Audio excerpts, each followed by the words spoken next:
and Salford will have a 2-0 lead momentarily here. The two second rows for Salford look good in Murdoch, Masilla and Lannon. They're very, very strong on the edges. As the kick is through the posts, and it's Salford who lead at Saints Stadium after he's 30 out from the try line here, as he'll play the ball to Roby, whips it to the right to Smith.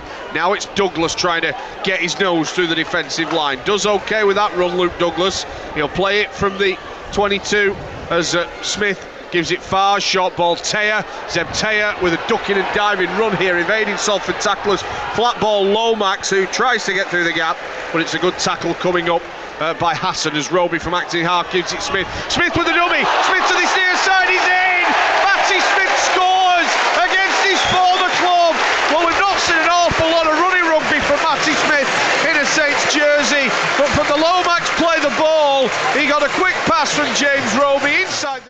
So Percival, who is around about 13-14 metres from the try line, and he's midway in between the far side touch line, Saints' left-hand side, and the left-hand post, which he now lines up right-footed. This would give Saints a 6-point lead, which the way that this game has gone would be a very handy lead at that, Mike Bennett. It will. Only one try in 30 minutes, so perhaps I'm reversing my decision that from earlier on when I thought Salford should take the two. The play the ball will come to Brinning, who gives it Louis. Louis looks back down the middle, bumps off one tackle, tried to throw the pass, actually got it back off at Farge as Murdoch Masilla gives it to Wellham. Wellham, though, is very quickly wrapped up. He throws it out the back to Brinning. Brinning now gives it back to Robert Louis, 40 out from the line Salford, as the offload comes from Hassan to Carney. Carney with a long looping pass over to this near side where Bibby takes it. He's going to run at the Saints defence and he's going to be put down, well eventually will be, around about 30 metres from the try line. There's the half-time hooter. We'll get one more play as Carney takes the chip. It's going to come here, is it? Oh, it's fumbled all over the place and Salford have scored! Can you believe it? Oh, right on the... They're rushing off the far side wing there, and they've managed just about to stop Salford in their tracks. Yep. It's now with Krasnicki, who's 5 metres from the try line. What a start to the second half this would be for Salford. We've played 3.5 minutes. The play the ball will come now to Carney. Carney whips it to Louis. They move it right through Eccles. There's the killer pass to Johnson. Can he get in? Greg Johnson scores! Well, Greg Johnson looked as though he got plenty of cover over on this near side, but he stepped inside. This man brings him down. David beats Goliath on that occasion as Masilla brought down just shy of the 20. Salford in the middle with a good quick play the ball, and Brinning darting out. Brinning running at Roby and goes right over the top of him. Good job that Lomax was back supporting. Salford in the ascendancy here. Louis with the dummy. Can he get in? He's got the ball down. Robert Louis gets an arm out. Really, Red Devils. Saints need the ball. Logan Tompkins is at acting half, moves it left to Carney. Carney's going to move it back to the right. Chip towards in goal, plenty of chasers. Now they did Evans get there. He's going to give the try for Niall Evans. And that, I'm afraid, is game, set, match for Salford. The effort and endeavour of Thompson, not enough for Saints this evening with 8.5 minutes to go. Roby, Smith, flat ball, Zeb Teya, back to Smith. Smith moving it to the right hand side, throwing the dummies. He's through again, Matty Smith. This time he's brought down in cover. The play the ball will come from Matty Smith. Flat to Walmsley, great tackle. I think that's Kopjak who put him down. In fact, it's Logan Tompkins, incredibly. It's now with Farge, moving it left to Lomax. Long ball to Grace. Regan now coming inside. Regan still. He's going to be put down. Oh no, he isn't. He gets it out. Percival running to the sticks. Flat ball. They're going to go in here, Saints, with Roby. Well, Roby running a great line into the Salford defence. Bounces off one of them and scores under the post. It's James Roby with a try, 8 minutes from half time. 8 minutes from full time, rather. Saints 12, Salford 24. Yeah, they'll quickly kick it. Now, can Saints work something to get an immediate response here? Because I'll tell you what, if they can, it might make for nervous twitchings around the end of the game. We've not had a Saint-like finish for a long time. No, I can't remember the last time. There's the chance for a deep finish here as Roby gives it Zeb Teya. They've got the numbers this near side. Teya didn't give the pass. Should have been a high tackle. Referee and linesman both missing that. as they're about 10 from halfway here with Morgan Knowles of the Saints. The play the ball will come to Roby, the try scorer. It's now with Alex Walmsley. Again, that line running over halfway and beyond. That's a better run from Big Al. Plays the ball quickly, last tackle. Roby, chance here. Can Farge get through? Theo Farge, he's got the kick away. Can Saints get over the line? Salford are there first. Drop out from under the post for the Red Devils.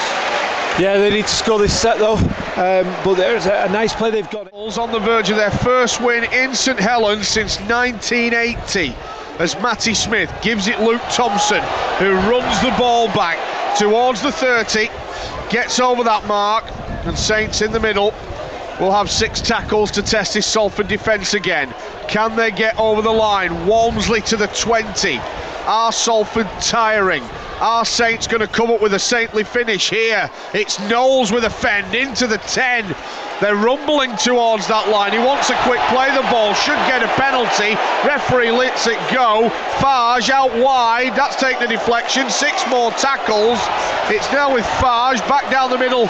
It is now with Matty Smith. This is Zeb Teyer. Teyer with a step heading to Louis, puts it down. What calls that? Is it a knock? Well, where do you go with that? Is that they go back for the free play technically? Yeah, they do. There's not really much hiding away from that.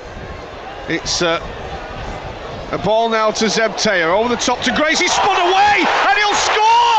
Regan Grace has scored for Saints in this near side corner. There's 5 minutes to go, and if Saints can kick the goal here from the touchline, it's game on, well and truly at Saints Stadium. That's the one I was talking about. And if they're lucky, maybe something a bit extra if they can force an error from the Devils as Louis restarts. Lomax will catch. It's going to be Alex Walmsley who'll run the ball back to the 20. Can Salford hang on, or are Saints going to do what Saints do best, and that's come back at the death? Again, who said it was famously, never, ever, ever write Saints off. It's now Roby, whips it to Farge. Theo spots a gap, can't get through it. Saints inside their own half. They're 22 from halfway. It's Knowles on to Smith. Smith, long ball over to Tommy Makinson. Makinson with a fend, he's through! Tommy Makinson coming to this near side. Louis makes the tackle, and Saints are 35 out from the line here. Louis all over the top. Referee says play on. They've got the numbers here, Saints. Lomax on. Percival with the dummy. Yes! They're in here! Lomax post. Saints might snatch a draw, and with 3 minutes to go, who knows what might happen? Saints do what Saints do best. Johnny scores.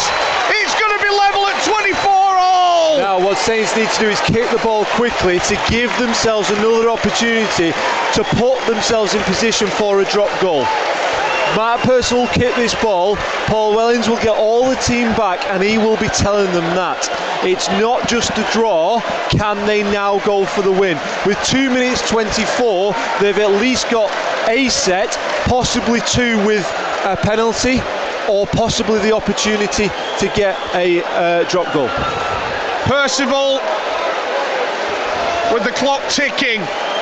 He needs to slot this over, and he needs to slot it quickly. He's right under the post. God, I could have kicked it from now, Mark. Just get it over the sticks. They're level, Saints. 24 all. Can they snatch a win with 150 to go? They're going to probably get the last meaningful set. I'll tell you what, this has brought this stadium to life, hasn't it? My God! I don't think I've wooed for a couple of years. I had a bit of a woo then, Chris. That's the first one for you. Bit of a woo. Absolutely incredible. Salford will kick long because they don't want to be any kind of put Matty Smith in any kind of position for a drop goal. This is unbelievable. Wigan and Huddersfield have drawn again, 19 all. That has finished at the John Smiths. Robert Louis kicks us off. Walmsley running it back. Running it over the 20. Look at this crowd, 10,000 of them. willing Saints up the field. Wilkin very nearly doing something stupid and running behind McCarthy Scarsbrook. They never did in the end. Thankfully Louis stopped. It's Louis now up the middle. Oh, he very nearly got his head through. Salford are tiring here. It's now with Zebtea. Mark Percival over the halfway on this near side. They need a big run into the middle here. They need to get within touching distance. What Zebtea done, running himself from acting half. It's a long way away from Matty Smith. Oh, that is a long way away. But Smith's got to take it. Here he is, Matty Smith. Salford's defence is quick. Wilkin, back it goes. Lomax with a drop. That's a poor effort. It's away, and with 40 seconds left, that might be the last chance Saints have got to win it. Well, but I tell you what, you take a draw after this. You do take a draw, but what happened in the last 5 seconds of the first half, you do not want it to happen again. You're right.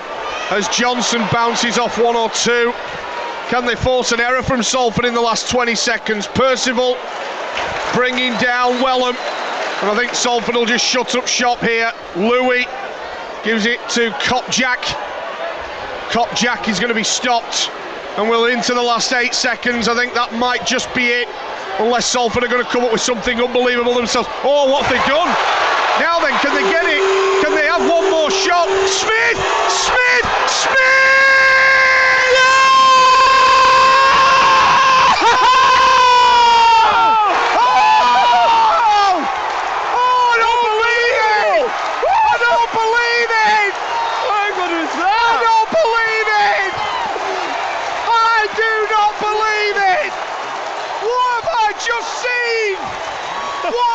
Just seen!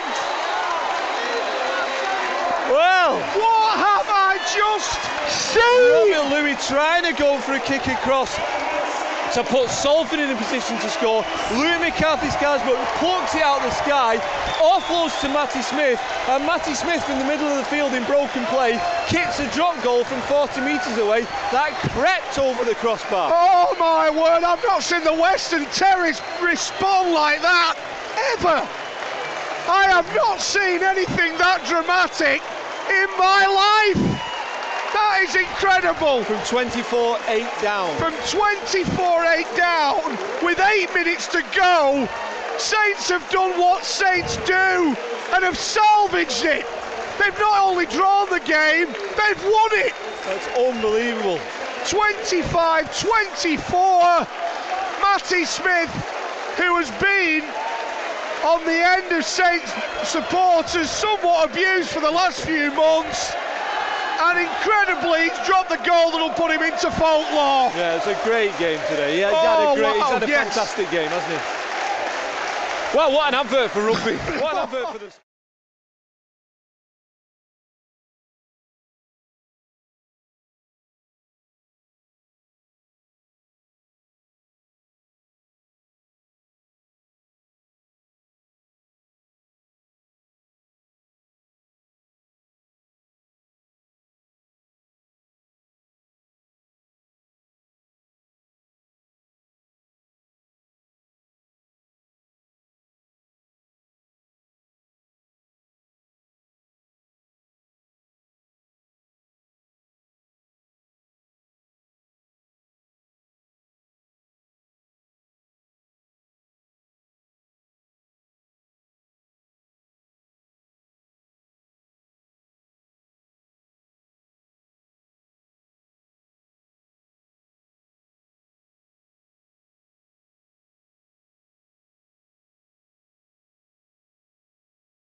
On the way. Salford name and badge preserved. Marwan Kukash, their owner and chairman, saying just 24 hours ago that Salford will prevail. There were rumours and offers indeed of a move into Manchester and a change of name, but to the delight of the Salford supporters, Salford Red Devils will go on in 2018.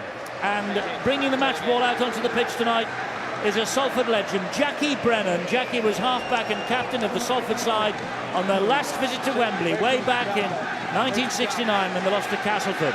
He made 317 appearances from 1959 to 1970, 70 tries, and he is a member of the Salford team of the century. And here is the version of 2017. A season that promised so much, looked like it was going to be one of the best ever. To be fair, they would sooner be here tonight than preparing for £1 million game next week as they were last year, Barry. Well, when you look at how far this team have come, and you transfer last year, the £1 million game, the points deduction that unfortunately put them in the middle eights, and look at where they are now. A very competent side, and Terry O'Connor's exactly right. Hasn't gone their way in these eights, but what they've got now is they've got a chance to finish the game on a high, go into that pre-season, hopefully with a spring in the step, ready to set for next year. For Saints, everything to gain from this match. Everything to gain and everything to lose from this match for St Helens. They have been across the turf before, though. They know the way to Old Trafford. Let's see how they go in the next 80 minutes. Gareth O'Brien gets us underway. First touch for Theo Fage. Here they come then, the Saints, and a good chase from the kick-off, as you would expect from the Salford Red Devils. It is, it's the possibility, I suppose, of a nervous 80 minutes for Saints. But as I say, they do have the pedigree. 10 grand finals, 5 wins, and they will maintain that unblemished record of making the playoffs with a win here. But it's been a tough old season on the road. Only 4 wins from 14 away from home in Super League so far. It's their worst away record since 2001. Eddie, you're right, the pressure will be on Saints. Can they handle that pressure? They're a very good side. They've got international players all over the park. Is it going to be too much for Salford when they're missing the likes of Dobson, Carney, Flanagan, Mossop, Tarsi? It's going to be a big ask. It is. Nicely pouched, though, by the fullback, Niall Evolds. This is the first problem that Salford have got to overcome. Trying to gain ground when they've got possession. They struggled against Leeds tremendously. Every time they carried the ball, they did their best to make 2 or 3 metres. This time, Chris Wellham perhaps picks up 5 or 6. But they struggled to go forward, and if they can't do that, they have no chance in this match. That's Logan Tompkins. Robert Louis then gets the ball wide to O'Brien. Good movement here off the ball. And down this left-hand side comes Manu Vatavai. And Tommy Makinson coming in behind him to bring him down. Quick play the ball. Here is Junior Sow. Gareth O'Brien. O'Brien into centre field. Finds Robert Louis. Louis drops the pass off once again. It's good work from Ben Murdoch-Masilla. He's been on fire this year, has Murdoch-Masilla. Tompkins all along the ground, the daisy cutter. O'Brien with the kick. Not a great finish. Barber picks it up, and Barber trying to use the good footwork to get himself out of jail. Yeah, you're right, Eddie. It's not the finish that they were looking for. They shifted the ball from right to left. They got Vatavai in the clear.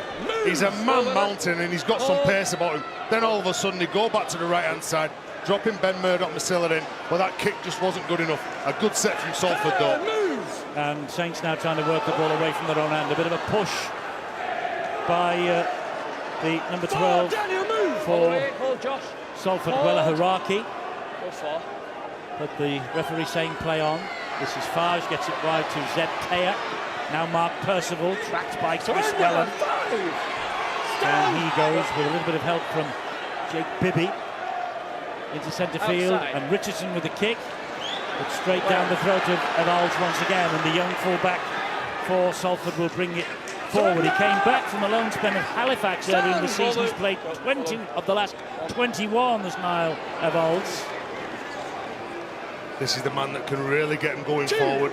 Salford is like in open space, but as well when he's carrying the ball off the ruck, he certainly lays the platform. It's like his former Kiwi international teammate Junior Sow. O'Brien in centre field finds Robert Louis. Louis then back he comes to Evolds again. He gets it away to Wellham. Wellham trying to brush away from Percival with a bit of help from Theo Fage. The Saints bring Chris Wellham to ground. Here now is Louis. Salford looking dangerous. Eddie, that's got the makings of a good battle there. Chris Wellham up against Mark Percival over on the far side. We'll watch how that unfolds. Louis again. This is a better finish to this set. It's a high kick. It's a belter too. Right on the line. Oh, Barber has dropped it. It came off Chris Wellham. It's a knock-on by Ben Barber. Well, you'd say he's a talented player, but one thing you'd never seem comfortable in this country with is the high kicks that have gone towards him. There were some last week which didn't show a great deal of interest in going for, allowed his teammate to get closer to them when they were in between the winger and the fullback, and immediately he's failed the first test with that one. Yes, fourth appearance for Saints, 2 tries after the effort against Huddersfield last week, but a full back, and he has to deal better with those high balls than he has in his early St Helens career. A lot of people underestimate just how difficult it is for players from the Southern Hemisphere to come up here to play in the Super League and settle in. Ben Barber proving that without a doubt. That's a good ball from O'Brien. He's now level. Salford are in. Oh, Salford off to a great start. What a mistake from Barber, and he has paid the biggest price. Salford lead by 4 points to 0 against St Helens. I can almost hear the cheers from up here from Wigan and Wakefield, because who knows what this might mean to them at the end of the night. A great start from Salford. They lead by 4 points to 0 in a match that Saints simply must win. Well, Ben Barber, he makes this mistake, and that's your job as a fullback. Catch the ball on the full. He's a player that likes to thrive on pressure. On that occasion, he couldn't deal with it. And look at this, straight from the scrum. He's a runner, isn't he, Niall Evans? He's got Manu Vatuvai outside him, and he knows if he's carrying the ball in 2 hands, the man who's got to deal with Manu Vatuvai is going to be looking at him, which is Tommy Makinson. It's a good finish, that, from the fullback. Perfect execution, scrum play, lots of bodies in motion. The halfback Gareth O'Brien takes it right to the line, has a number of options to pick and choose from, picks the right one. Good finish from Evans. Good finish from him. Nervous start for Justin Holbrook and St Helens. He got 2 tries, did Niall Evalds, in the 24-25 defeat at St Helens in June. He's now got 14 tries for the season. And Gareth O'Brien, the hero of the £1 million match last year, with that 50-metre drop goal that condemned Hull KR to relegation, kept Salford up, and he has missed with his first conversion attempt. Difficult one though, but Salford ahead 4-0. That'll do nothing for Saints' nerves. You need quick plays if you want to win games of rugby, and that's what Salford have got, particularly the full-back position. Niall Evalds just too fast for Ryan Morgan, who's perhaps finding himself out of place. And after 4 minutes to get 4 points on the ball, well, that's better than the home fans would have expected. It's been a successful year in many ways for Salford. Hardly anybody I know expected them to be in the top half of the table when we got to the midway stage. Certainly not at the end of the season, which is where less they almost find themselves. It's been a great year, and the only way they can finish it on a real high is by winning here, putting a smile on his face. As Ian Watson, the Salford coach, has done a fantastic job in 2017. And you know, there's not much brotherly love in rugby league, but I just wonder whether there has been a phone call this week between Sam Tompkins and brother Logan. Say, come on, Logan, do us a favour for the match against Wakefield on Saturday. See if he can get over the top of the Saints. Give Wigan a chance of getting into the 4. I wonder if he's putting him on a winning bonus, Eddie. Maybe a couple of £100. You never know. I don't know whether he's that generous. But there is Logan Tompkins trying to do big brother a favour. Oh, nice little spin away by Tyrone McCarthy. Gets the ball clear. defence is up quick, St Helens up quick. It was more biff, not too much control. Junior South tries to take the charge forward for the Red Devils. If Logan Tompkins is being sponsored by both the Wigan brothers tonight. Quite possibly. I don't think anybody in a Salford shirt will intentionally give any favours to anybody in a Wigan shirt, that's for sure. Better catch that by Barber from the high kick. Gets to his feet, plays it. Here is Regan Grace. An electric first season from the young St Helens winger. Regan Grace, 23rd consecutive appearance, 10 tries so far. Makinson. They've got two elusive wingers, haven't they, Saints? If you switch off, they'll certainly get you with the speed that they've got, the evasion at the line as well. Comes in with a run. It's halted by solid defence from McCarthy. Now here is Barber, gets it wide by a tear to Percival. That was flicked forward to Regan Grace, surely. Doesn't matter anyway, he's in touch. I know sometimes you're looking at giving the outside players an early ball, and that man, look at him when he's in full stride, he's a great player to watch, but I think that was too early. It was too easy for the defenders. You look at the shot, when it goes out wide, all of a sudden you're trying to give that man Percival the ball. but the defenders, it's too easy for them. All they have to do is just back off, push them towards the sideline. That's exactly what Salford did. What a great job Chris Wellham did.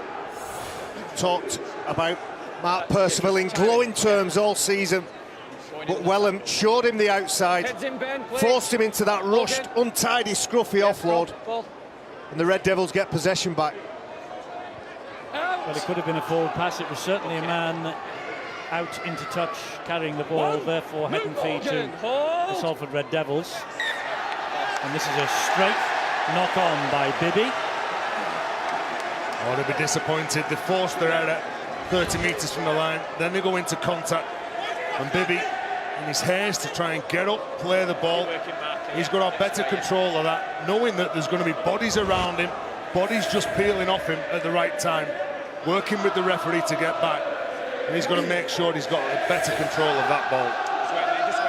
Good contingent of travelling St Helens supporters on the far side of the ground tonight in full voice. They know that this mistake might just let them back into the match. Percival with it now. And James Roby at dummy half, 22 metres out. Gets it into centre field. This is Zebtea. Surrender. He goes down in a tackle called a surrender by James Child. Salford having a couple of seconds more to get off the grounded player. That's Richardson. This is Farge. With the hurried pass finds Morgan Knowles. Roby again. 15 metres out. Wilkin then to Richardson. Fires the pass to Barber. Barber out it goes to Regan Grace. Regan Grace loses the ball. Oh, he looks to offload that ball, Eddie. He's trying to get it back inside to Percival or Barber. He did offload it and it went backwards. Isn't it a knock on from Robert Louis? Well, Custer was very strong in his call. I think that's a knock on from Grace, that. He looks to offload the ball, he just seems to drop it. Look at him, he's got it in his hand, he just loses possession. That's a knock on. I think he thinks he's playing the other chord there, he's presenting the ball. Not the greatest start for Justin Holbrook. Heads in, please. Current form and history points to a St Helens win here tonight. Saints have won 35 of 41 in Super League, home and away against Salford. And quite frankly, Salford can't buy a win when they go up the East Lancs Road to St Helens. It's good defence from St Helens. They're going to make mistakes, and it's about the reaction to that. Here's another big carry. Big Manu Vatavai. Valuable metres and a quick play of the ball for Tompkins. As he gets them almost to the halfway line. Grounded on tackle number 4, just inside his own half. Will Junior Saab get them over halfway? Yes, only just. So last one coming up here, Tyrone McCarthy it is. And that's a charge down by Roby. The ball spins away from Evalds, but he'll be able to pick this up. It's still the last tackle, says James Child. That looked like 6 to go.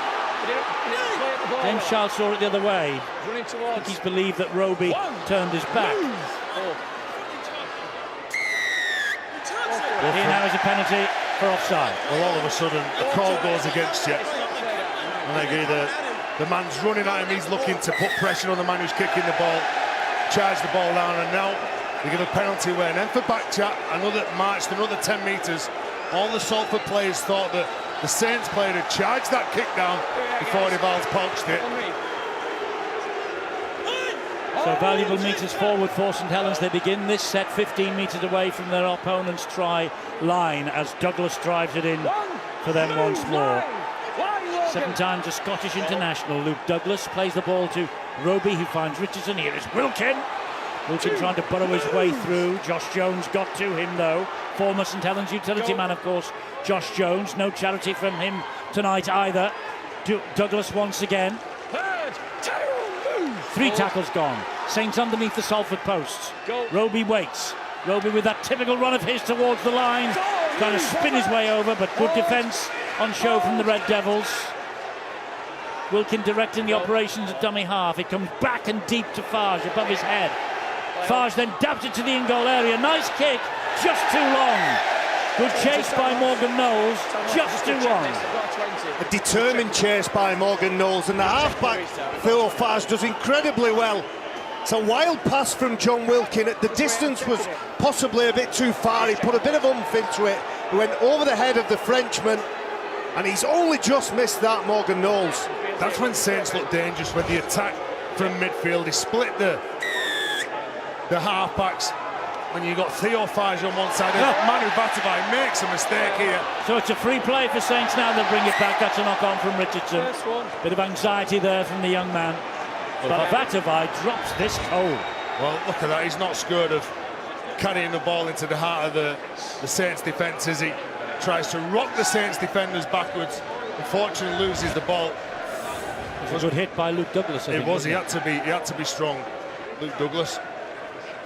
Manu Vatavai got some miles on the clock, some runs on the board, but that was a straight drop. So more opportunity here for St Helens as Barber skips away from a couple. He might have been pinged then for an obstruction. No, he's fine. He gives himself up when he goes behind Percival. He drops to the ground. It's a render tackle. Tepter again for Saints. 25 minutes away. Or 25 metres away in the 13th minute of the match. 20 metres out now, St Helens. Richardson plays it to Roby. Wilkins short ball.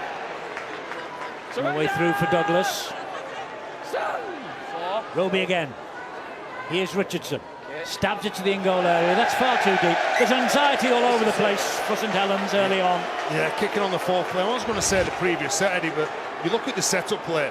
When they get to the centre of the field, they'll have Theo Fage and Richardson on one side, John Wilkin and Barber on the other. You've obviously got James Roby, who's very influential in the middle as well. Well, they scored their first try last week in the match with a kick from Danny Richardson, John Lomax. A bit similar to that style of kick, obviously far more accurate.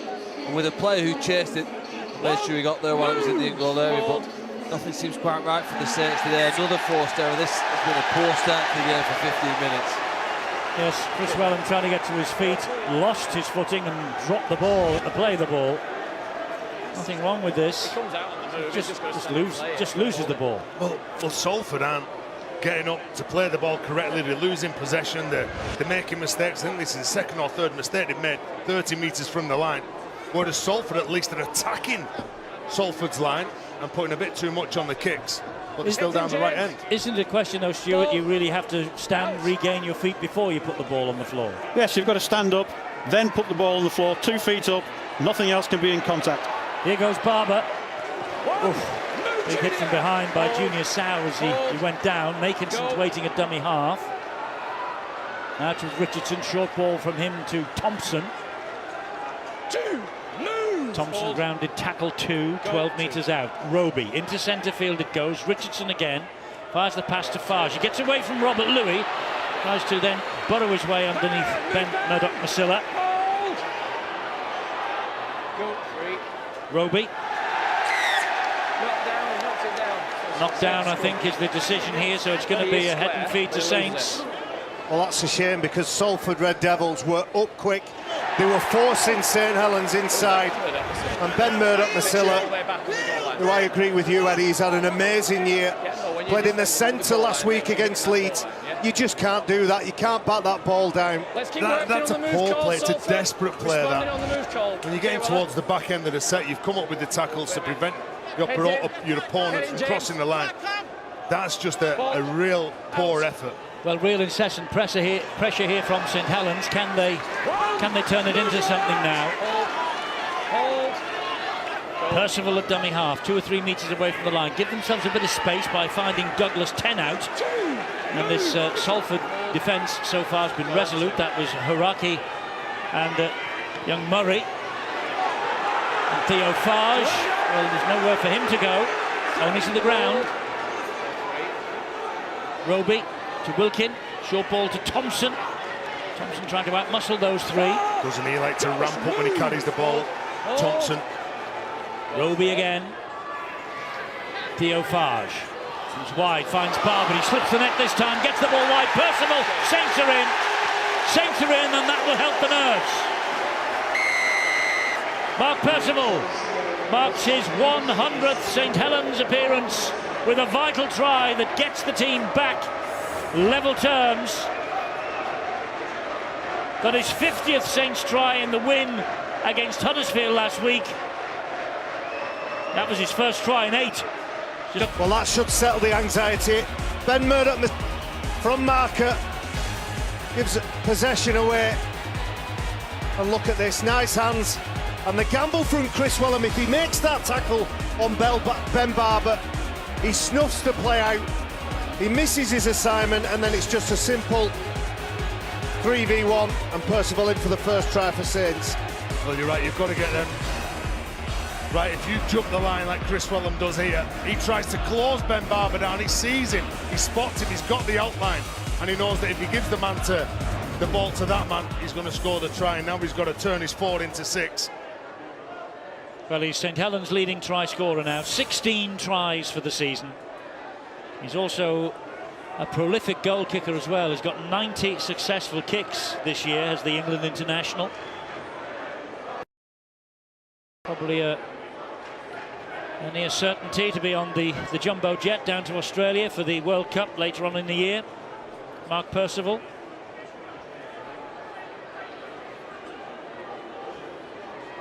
The 25-24 home win by Saints in June was a little bit of a get-out-of-jail-card-free effort, but this fellow Mark Percival kicked 4 goals in that. This to give his team the lead after they surrendered an early try to Salford. Weighing it up, knows how important it is. Points could be at a premium tonight. He scuffed it the wrong side of the post, though. 4 apiece. Well, I'm not sure really what outcome Murdoch Masilla was hoping for when he knocks the ball down here. The best he was going to get was a scrum feed for St Helens. That's what was given. And the Saints have shown here a little bit jumpy in the start, but 3 good passes. They've got the ball to probably their best attacking player, Mark Percival. You know, the Saints throw more passes than any other team in Super League. 3 good ones there have got them the first 4 points. So all square then at the AJ Bell Stadium on this Thursday night Super League. A vital night for St Helens.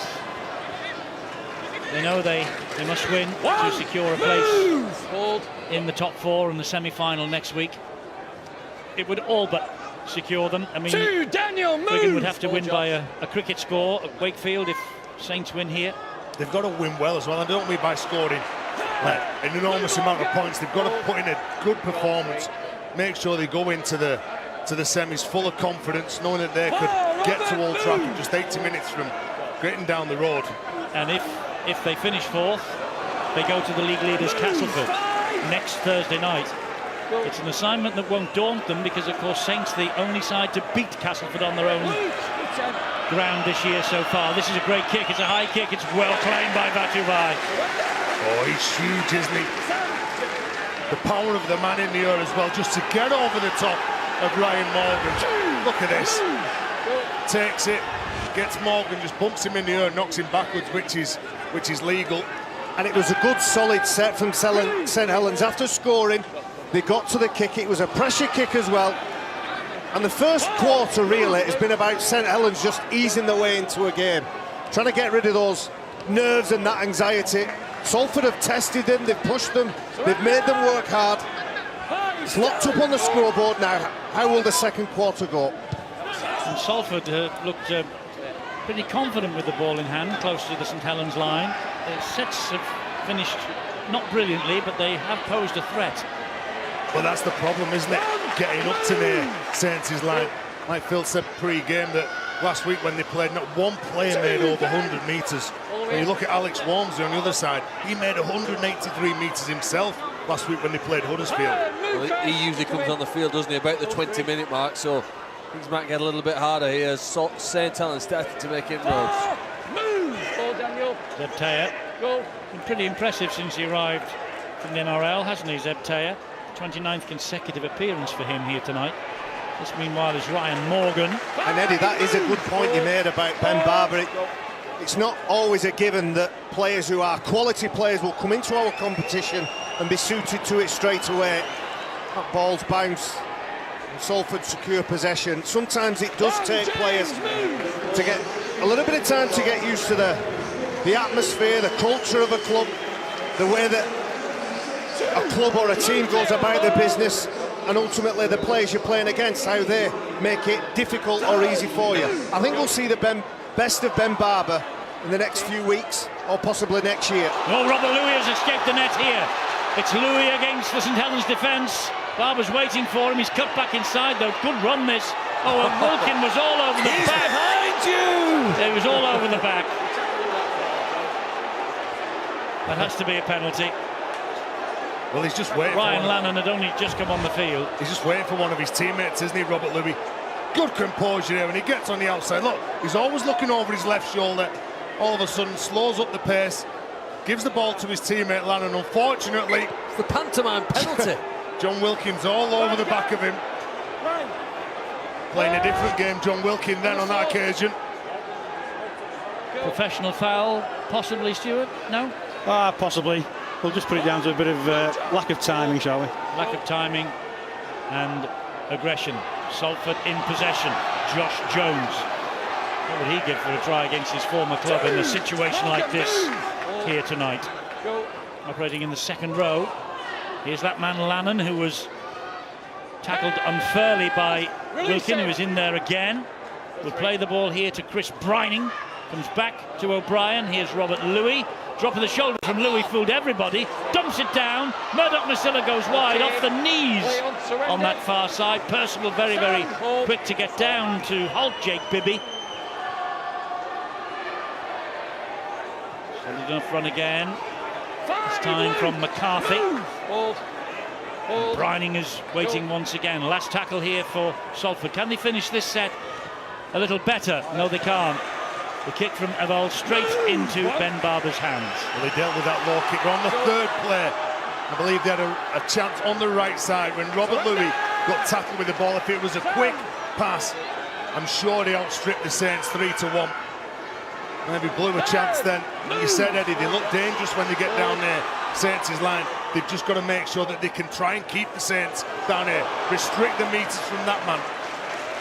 Well, he's the man who can cut you up down the middle. They're certain to finish 7th, Salford. That's their 3rd best finish in Super League since 2006.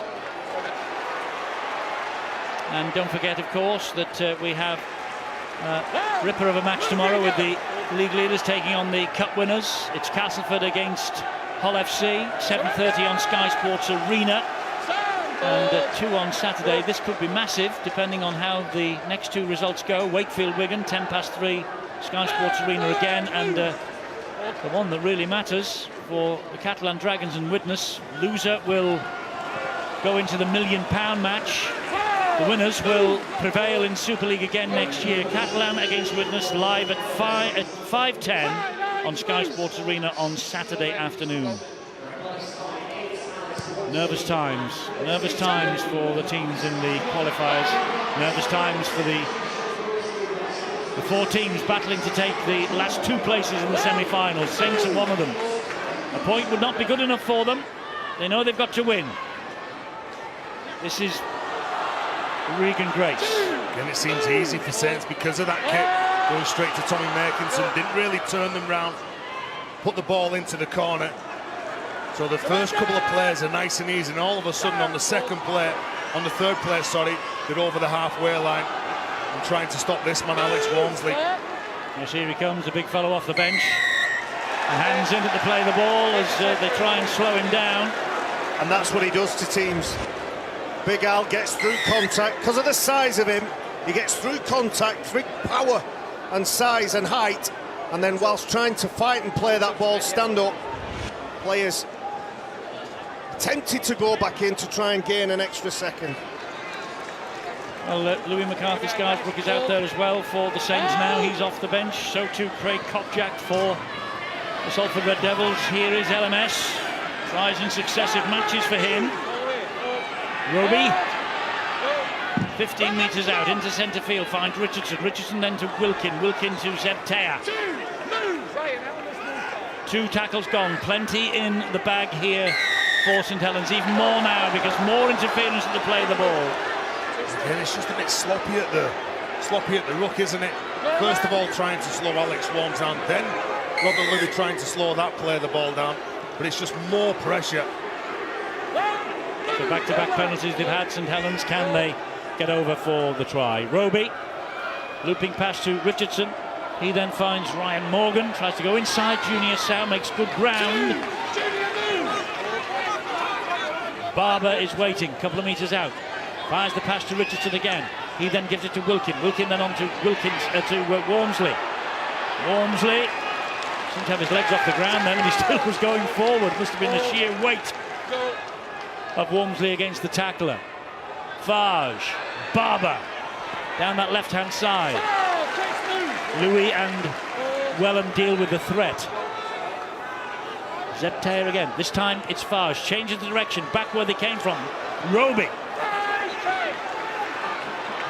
Farge once more. Off the boot.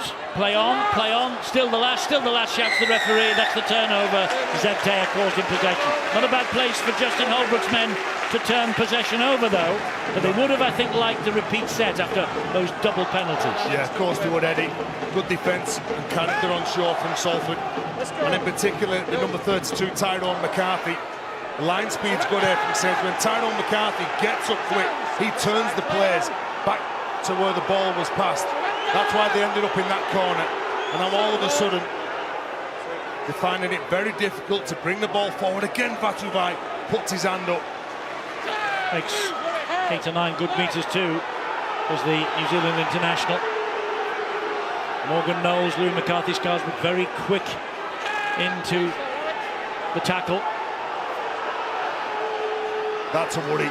When your hooker goes in behind dummy half, he's getting out from dummy half and he's trying to bring somebody onto the ball and no one's running. O'Brien with a relieving kick on the last down centre field. In the end it bounces kindly for Barber, who calls Regan Grace back on his inside, gives it to the winger. He's brave, isn't he? Quite direct for the fullback, for the winger, sorry, when he doesn't just go across the line skirting for the gap, same as Tommy Makinson. They'll pick a gap, they'll go straight, they'll go hard, they earn penalties.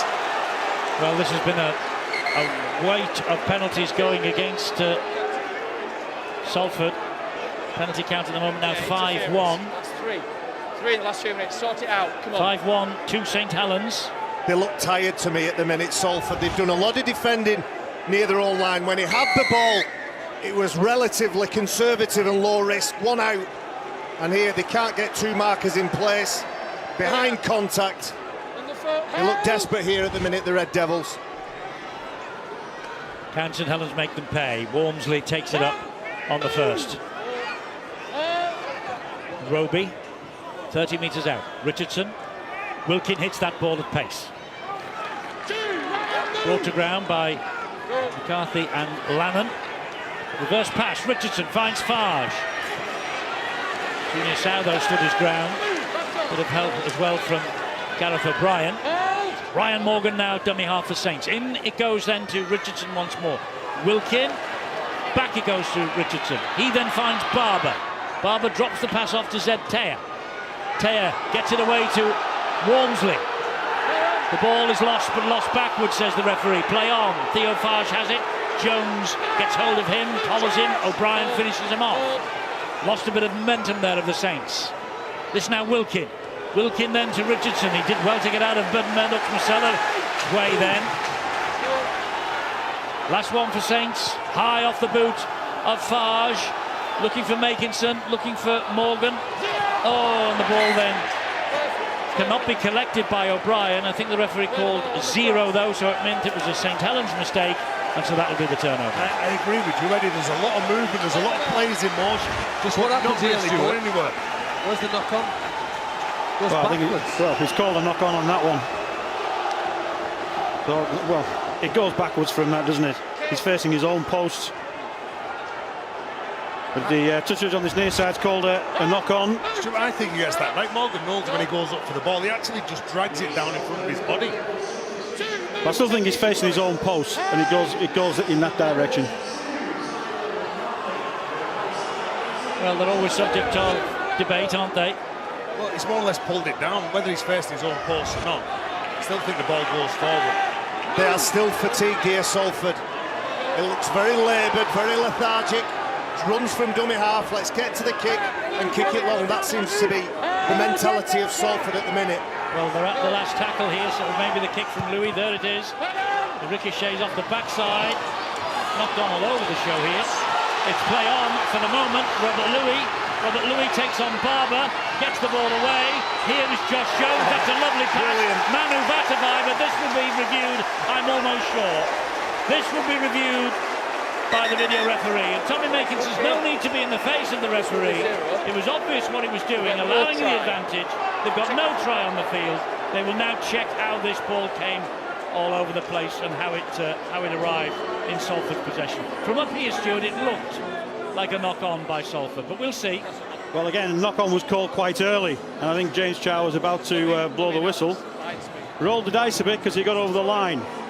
Had he been tackled short, we'd have had to have played on from where we were. So we've got the kick. Everybody's on side. Well, there's a man in the middle, but he hasn't followed up. There's nothing wrong there. It's just a ricochet, so nobody's played the ball. It's John Wilkin. Oh, Morgan, isn't it? Ryan Morgan. Ryan Morgan. There, just hits his hand, doesn't it? Just touches his finger as he's going forward. And that'll be classed as a knock-on. Just touches his finger. So there's the knock-on.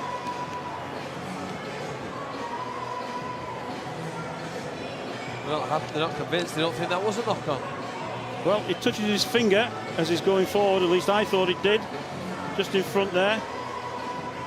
There. And well, he's hit his hand the second time, hasn't it? It still goes forward. And he's playing at the ball, so that will be classed as a knock-on. I think there's a touch here from his finger on the ball there, onto his leg, and then he hits his hand. At that point, I think the other camera showed that it went forward from that.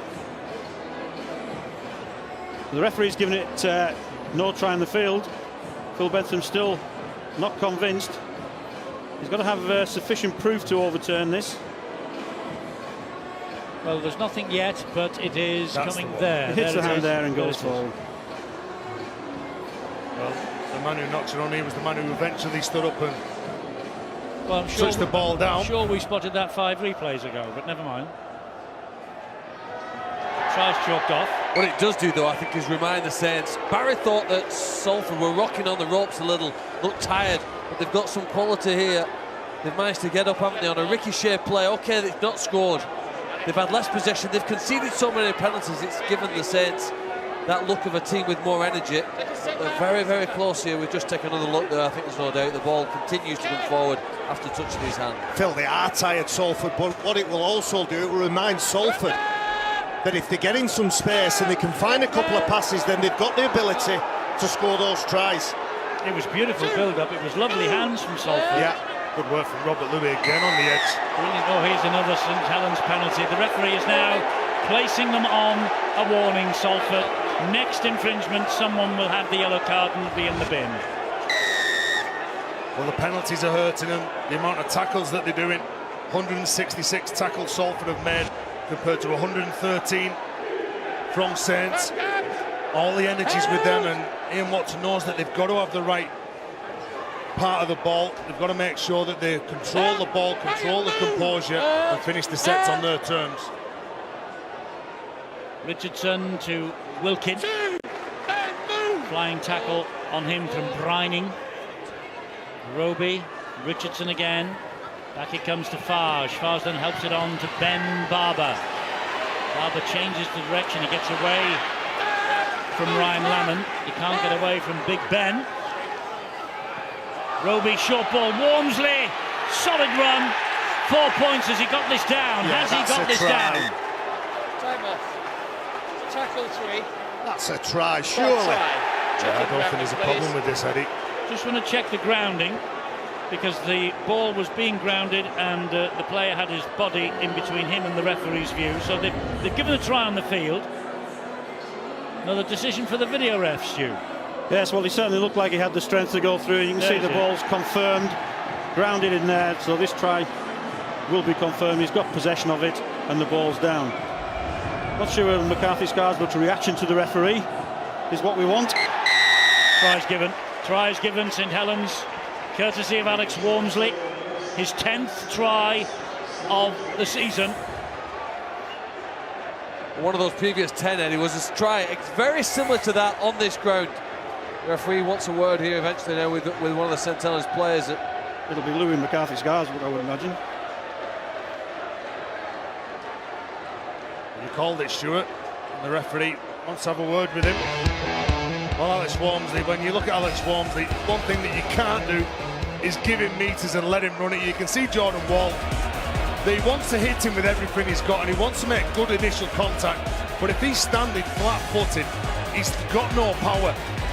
It's got to be a very good tackle if you're going to be stood with your legs just straight there, and then you've got to try and stop someone who's 6'4", 6'5", and 18 stone. Virtually impossible, Eddie. This for a 6-point lead. Mark Percival obliges this time. Salford 4, St Helens 10. Louis McCarthy-Scarsbrook, though, might just be on the receiving end of a little word of admonishment from the referee.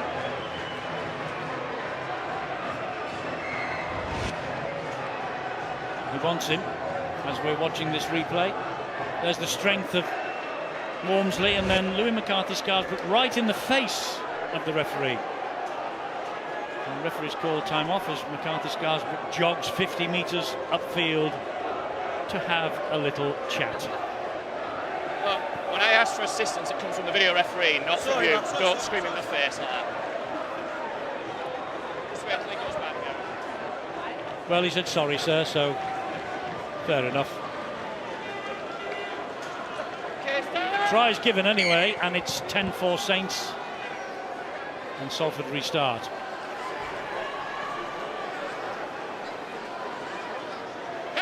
Craig Kopczak there, number 8, named this week as the Welsh captain in the World Cup 2017. All the squads will be announced, of course, in due course as we reach season's end, but the coaches of the home nations, all of them involved, are working out their plans. And Walmsley. Again, a good carry from Walmsley. Eddie, I'm pretty sure he's going to be on the plane. Well, he was on the plane last time, but he didn't get a jersey, and Tyrone McCarthy has felt this. Is it Jordan Wall? Is it Jordan Wall? Yeah, it's Jordan Wall who goes in it. You have to go in strong on a big man. You have to go at a big man with the same force that he's running, and his head goes flush onto the shoulder of Walmsley. Nothing wrong with that. Not the elbow, is it? No. Well, let's not go through that one again. Jordan Wall was the man who was stood near the try line, who Alex Walmsley got over for the try. So when he's spotted him again, he's just gone off the line and tried to hit him. Well, that's not his elbow. That's not a shoulder. No, that isn't a shoulder. I think the officials will be careful about making a quick judgment on this. Well, first of all, I hope that young Jordan Wall's okay, and it looks like he is, before we start dissecting and debating on what part of Alex Walmsley forcefully running then makes contact with Wall. No. Well, you can see the version of events that Salford have seen. Well, Junior South saying that, he's hitting with the elbow, but like, I don't think he's hitting with the elbow. The elbow's there, but look, just watch this now. He doesn't raise his elbow. You can't get rid of your elbows in a game. You're in a running action going forward. You've got one arm carrying the ball. You've got the other arm that's moving, going up and down into a defender. Would you send him off, Stuart? No, put the incident on report, I think is the right thing to do. I think he should do that, bearing in mind the Liam Watts affair the other week. And I'll tell you now, there's not a chance that's a send-off. I'm not asking for a send-off. The referee has handled that right. Goes on report. Of course he hasn't, and obviously plays in Junior South, and I respect Junior South. He saw one of his teammates in Jordan Wall. There's been contact with the elbow, but as I said, you're in a running action, you're going forward.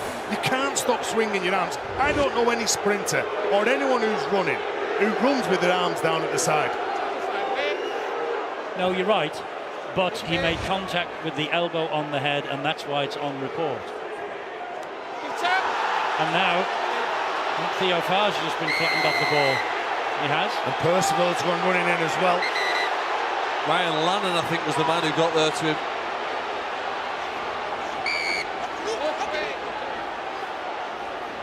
You see, I suppose this is the risk Can the video referee look at this incident? This is the risk you run, Stuart, isn't it? You know, you have an incident like that goes on report. One side is aggrieved that further action hasn't been taken, and then we get that. Yeah, but you know, it was the right action by the referee. It was. He didn't really know what had gone on the field. Replays were inconclusive, and this is just a silly penalty. Sending off that. Well, it's gone to the head. Remember, they're already on a team warning, so the minimum result here is going to be a sin bin anyway. It's got to be a sending off. Well, it's got to be. And that's worse. That is totally worse. The kick was well and truly gone. Well, as I said, they're on a warning anyway, so the minimum is going to be a sin bin. But you know, it's given. It should be a sin bin for a late challenge on a kicker, even if they weren't on a warning. Yeah. Well, it always used to be. That was taken away 2 or 3 years ago.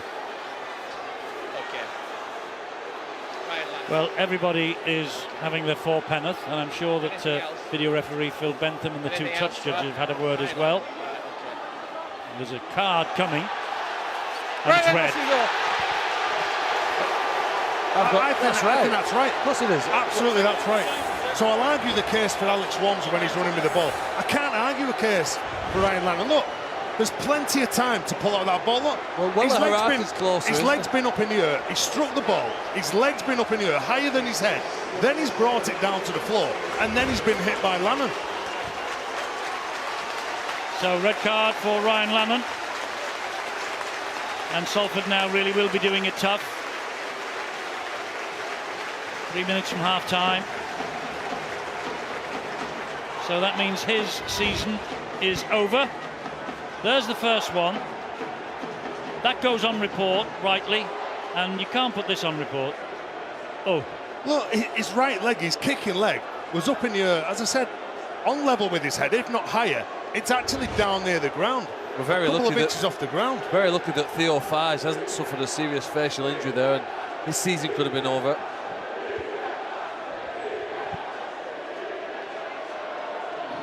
From a Salford perspective, I hope this is the key for them to show the character that we saw Hull FC show a couple of weeks ago, where they dug in, didn't get the result of black and whites, but they almost gained a moral victory by standing strong and pushing their opposition as close as possible. And on Ryan Lannon as well, Eddie, every time you see him play, I love the way he plays, the enthusiasm that he shows, the way that he carries the ball, the way that he tackles, the heart that he shows in every game he plays. You just can't do that, though. No, it was late and it was high and it was reckless. And here is Mark Percival to further increase the lead.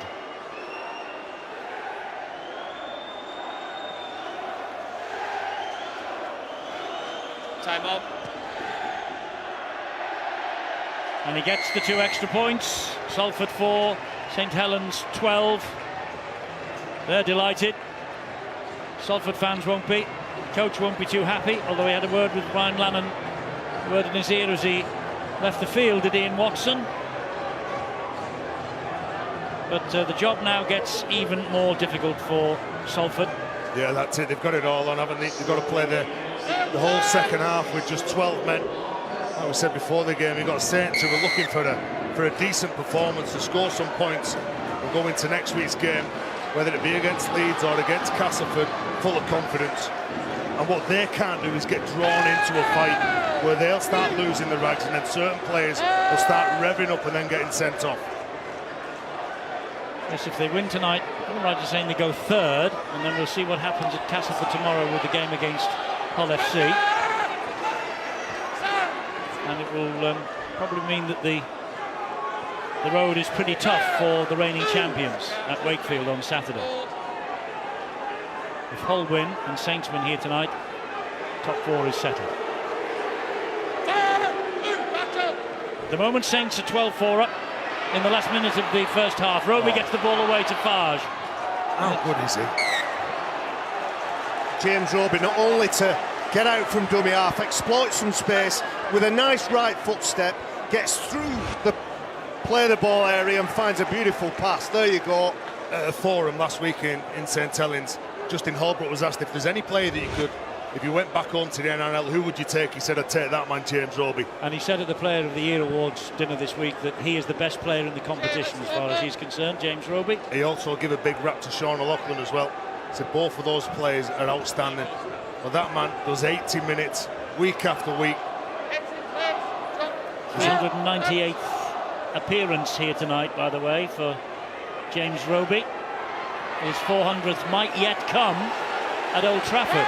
Still looks like a young one. He does. See, and this is what I'm saying, Eddie, about where the Saints players have got to make sure that they keep their heads. They've got something to play for. A couple of weeks' time, there's a trip to Old Trafford for the two teams in the top four. I think you've traced this back. It was the tackle by Junior Sow on Ben Barber. I think he might have caught him, and I think from that point on, Nicholson took exception to it. This could be quite a long game if the referee stops the clock again. Fair play to young Morgan Knowles getting into Manu Batuvai. One on the head there, which you can see Ben Barber's not happy about. Would that be a penalty for contact to the head here? Well, it's more of a grab, isn't it, as he's trying to grab at the shirt. You know, I don't think there's much in that, but obviously it carries on into this tackle. It's more of a slap than a grab. Junior Sow just flings his arm out and slaps Ben Barber, then tries to drag him and scruff him around a little bit. Who'd be a referee and a touch judge, eh, in the Super 8s? Not a chance.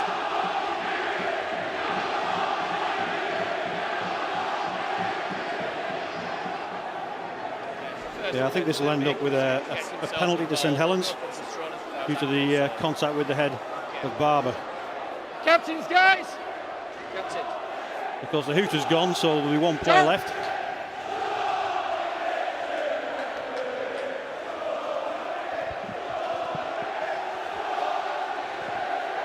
Well, he's had a difficult time, hasn't he, on this ground, the referee, this year. Right, we don't need Tommy making some technical law into his own hands, do we? We might have a game next week. Right. We don't want Yeah, exactly. Let's just sort it out now, all right? Ends here.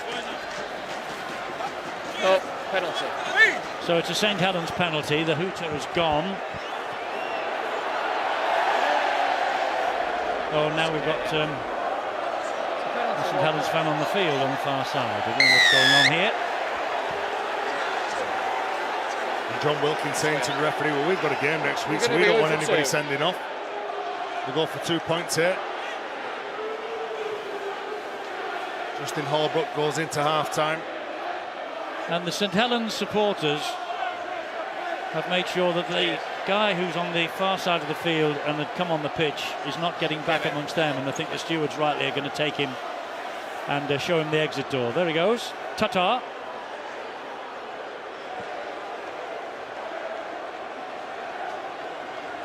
The Saints fans then just closed ranks. Wouldn't let him back. All a bit soft. I'm sure they'll regret it in the morning. Well, it's cost him a couple of bob. I wonder if he paid to get back in to watch the second half. Big kick here for Percival. Well, he just needs to get it dead, because the last thing they want is anything else between now and getting off the field for the half-time cup of tea. Stay offside.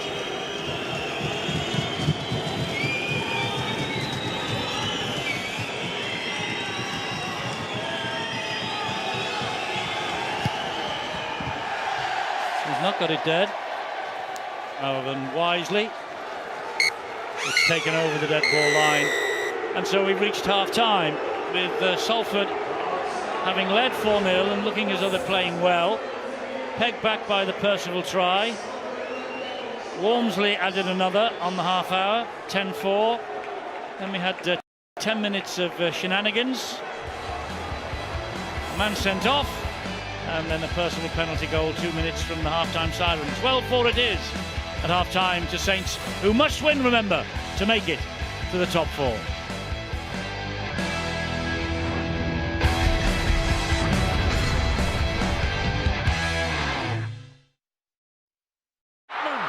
Brown misses him. Gelling over the top.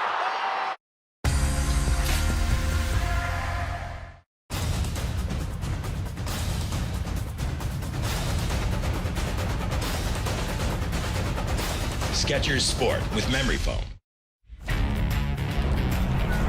Live sport. You can watch it and you can get involved in it with the latest choral action.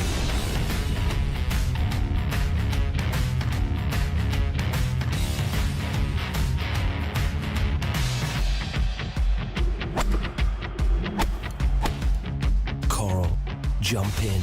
Available from App Store and now Google Play. When the fun stops, stop.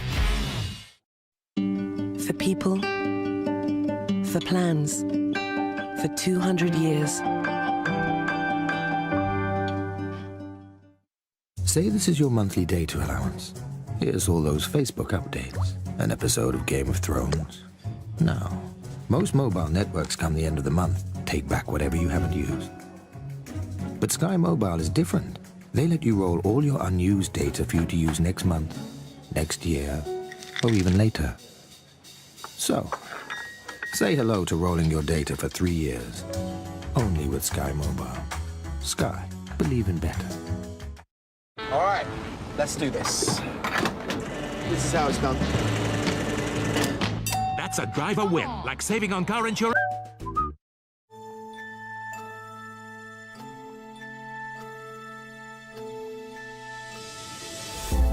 Look to the light, ignore the dark. I know I'm not alone. Embrace me before. New Peugeot 308. Augmented technology. So, what are we here for? Inspiration. Here we go. What do you see? Rush hour? All under one roof. Your home and car insurance on one policy. Just one renewal date. And a guaranteed lower price. Genius! Let's name it after this place. We'll call it Multicover. Multicover? Multicover your home and cars for guaranteed discounts. Zoinks! The mummy! Turn left, right now! Wow. Can I help? We heard you give rewards to some customers. That's right.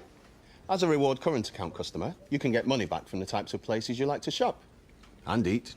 Man, that was delicious. Ruggy. Yikes! Run, Scoob!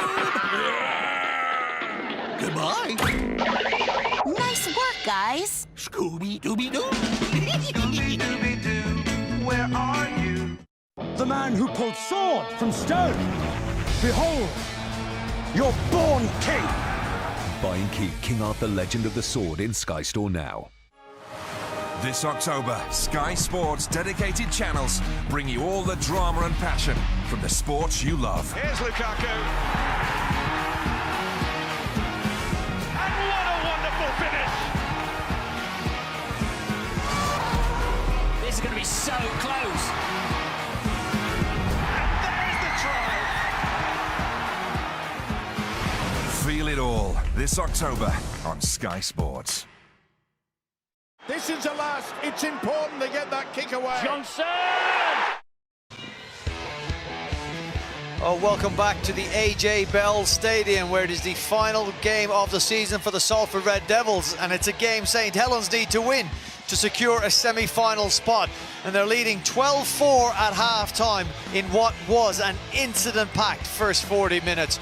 We have got a lot to get through because this game has exploded into life in the last few minutes of that first half. The big question we asked before the game was whether or not Salford would come here to play. Nothing more than pride to play for.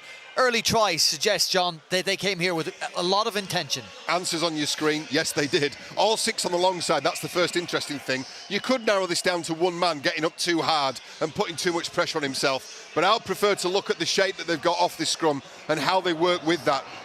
Because they've got the extra man on the open side, Jake Bibby's the first to dive underneath. That was supposed to hold and break the stride of John Wilkin, but great work from Luke Douglas pointing out to John Wilkin, allowing him to move on. The move underneath from Wellham does break his stride. That's Wellham who's just gone underneath there. Now, all of a sudden, because of Junior Sow's line here, that's held as it would do, these two guys. Ryan Morgan got up too hard too early, put pressure on himself. Look how Evald shows him a clean pair of heels on the outside. Great start to Salford, but 4 handling errors in the first 15 minutes, and all the subsequent defence eventually took its toll. Unsuccessful conversion attempt. St Helens back in the game about 12 minutes later. Parity. Yeah, late retreat. It's Logan Tompkins. He does get there, but he gets there late. The pass, though, is great. It covers 15 metres to Theo Fage and cuts out the A defender and the first two defenders. It actually interests Robert Louis, by the time you get there, Robert Louis taking a step, and that's a reaction to a good pass. That shows you sometimes that it's not just about shape and fancy stuff. A decent pass can often undo a defence. Ben Barber lurking on the outside. I'm going to show you this from the other angle as well, because there's a few people in World Rugby who can do that. You see a better example of it from behind the sticks. He upped his game last week in the victory over Huddersfield, but this is now a glimpse of exactly what Ben Barber can do. Yeah, he sees Chris Wellham coming out the line. Look at this, look at the skip there. And then this is the key bit here. Once he gets back on the inside, he makes sure that he cannot slide off. He absolutely holds him by turning that cut back, and that set-up play for Percival, first class. Percival unable to convert his own try, 4 points apiece. Alex Walmsley goes over in the 32nd minute. That's converted, 10-4 to St Helens. They're looking good. And then we got a couple of incidents that really sparked this game into action. Walmsley involved in the first of these. A judge not to have raised the elbow, no sending off this. People that watched the Liam Watts one with Michael McAlorum a few weeks ago would maybe have question marks over. John, your thoughts? It's so difficult. There's almost two rules here, and we discussed this just off air. I think there's a little more to it. There's a little more to it than just using bumpers. I'm not sure it's a card or a red card, but it's almost, they've got rid of the shoulder charge. Unless we've got possession of the ball, it seems. This is nothing like the Liam Watts incident, by the way. I think there's a little bit more to that and a little bit of aggression, and it did like the touch paper for what was to come. The suggestion may come that because the referee took no action other than to put that on report, this is what happened next. And if I may say so, it's one of the dumbest things you'll see from a rugby league player on the field. Salford up against it in this game, but very much in it on the scoreboard until Ryan Lannon does this and reduces them to 12 men. You may say so, and you are correct. Ryan Lannon is an aggressive, tough player. There is no place in our game for that. He's gone looking for Theo Farge's head there, and he deserves the red card, and I'd be amazed if he starts the season in rounds 1, 2, or maybe even 3 in a Salford Red Devil shirt. It's dumb, it's daft, and it's put his team under all kinds of pressure, because although they were hanging on for a live game, they're down to 12 men. They're trailing by 8 points. Do you give them a chance in this second half? I mean, will they be fired up by this, or will they roll over now? Well, of course, there's two ways you can go. You can capitulate, or what I think you're going to get is you're going to get a fantastic first 10 minutes of the second half. In Salford's favour, Saints have looked like a side under pressure, as they are. And I think they've not been silky in attack, I don't think, this first 40. Pressure on... Silky in attack, what am I talking about? Pressure on St Helens. We're going to get your thoughts at full-time. Compose yourself. Pressure on St Helens, though. They do have 1 foot in the semi-finals. Victory here today will put them in the last 4 of Super League. But they're facing stiff opposition from Salford. But they're a side now reduced to 12 men. What can they muster in the second 40 minutes? Break and second half on the way.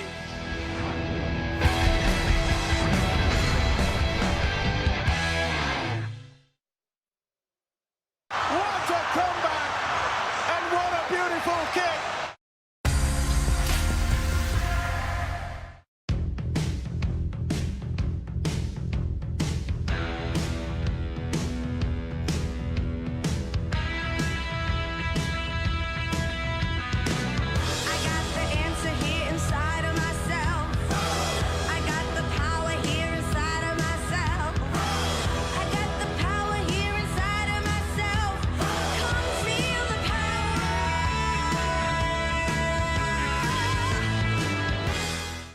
The autumn sale is now on at Currys PC World. Save a massive 40% on this Hotpoint 8 kilo washer, now just $249, or the faster 1600 spin is only £20 more. Save £150 on this Hotpoint oven, now just $199. Plus get half price installation on all Hotpoint built-in appliances. And the Dyson V6 Total Clean is now just $269, or get up to 50% more runtime with the V7 Total Clean for £60 more. At Currys PC World, we help you get it right. Say this is your monthly data allowance. Here's all those Facebook updates, an episode of Game of Thrones. Now, most mobile networks come the end of the month, take back whatever you haven't used. But Sky Mobile is different. They let you roll all your unused data for you to use next month, next year, or even later. So, say hello to rolling your data for 3 years. Only with Sky Mobile. Sky. Believe in better.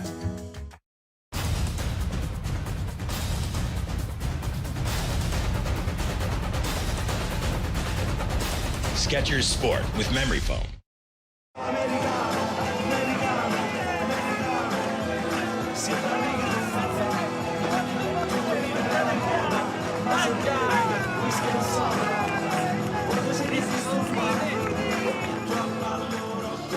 Dolce & Gabbana, the one. The new eau de toilette.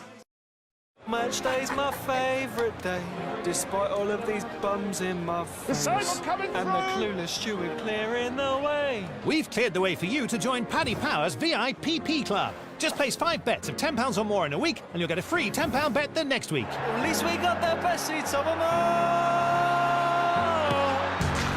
No! My bet's gonna come in, I know. The high fares are... That's the Spirit VIPP Paddy Power, you beauty!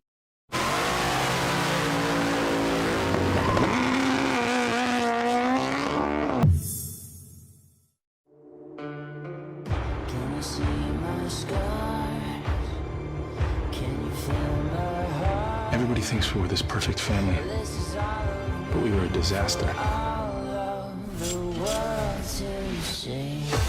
What they did is not the issue. It's why they did it.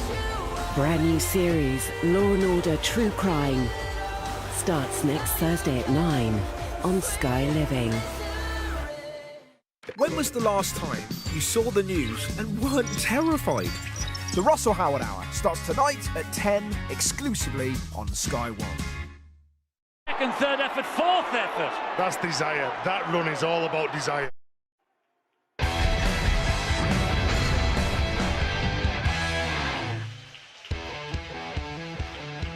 This is a Thursday night Super League. On Friday night's Super League, we have Castleford against Hull FC. The leaders against the Challenge Cup winners. Big night for Hull. They win, they secure their place in the semi-finals as well. 7:30, it's live on Sky Sports Arena. Here at the AJ Bell Stadium, players emerging for the second half with the Red Devils trailing by 12 points to 4 against St Helens, who also have to win the Saints to ensure their place in the semi-finals as well. Justin Holbrook, the St Helens coach, brought in mid-season and maybe has turned the ship around. They beat Huddersfield last Friday, but the great escape came at Wakefield the week before. A Liam Finn penalty for Wakefield in the 76th minute hit a post. It would have made the scores 18-12, and had Wakefield hung on, they would have been 5 points clear of St Helens with 2 to go. Johnny Lomax's try in the last minute levelled the scores 16-all. And then the Mark Percival conversion, Saints had played the ace.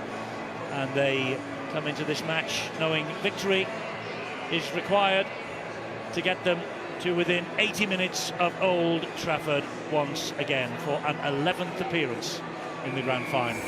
Richardson restarts the second half with the team leading by 8 points. Salford, remember, down to 12 men on the field. Ryan Rannan has been sent off in the first half. That's a big blow for Salford. When they had the ball in hand early in the match, they looked as though they could trouble the Saints, but now it's very much an uphill battle still. That's right, the rules of rugby league with players having the ball for 6 tackles usually means that possession's shared about 50-50, but with the 8 penalties that Salford conceded, St Helens had 2/3 of the ball in that first half, and that weight of possession plus the numerical advantage of an extra player obviously tips the scales in their balance. It's amazing really when you consider Salford are still in this contest, 8 points behind. They have to score first to give themselves any hope. They do, and remember the Saints have lost on their last 2 visits to this ground, so they have a little bit of a score to settle. But more importantly than that, they have to win. So as I say, secure a place, all but secure a place anyway in the semi-final series next week.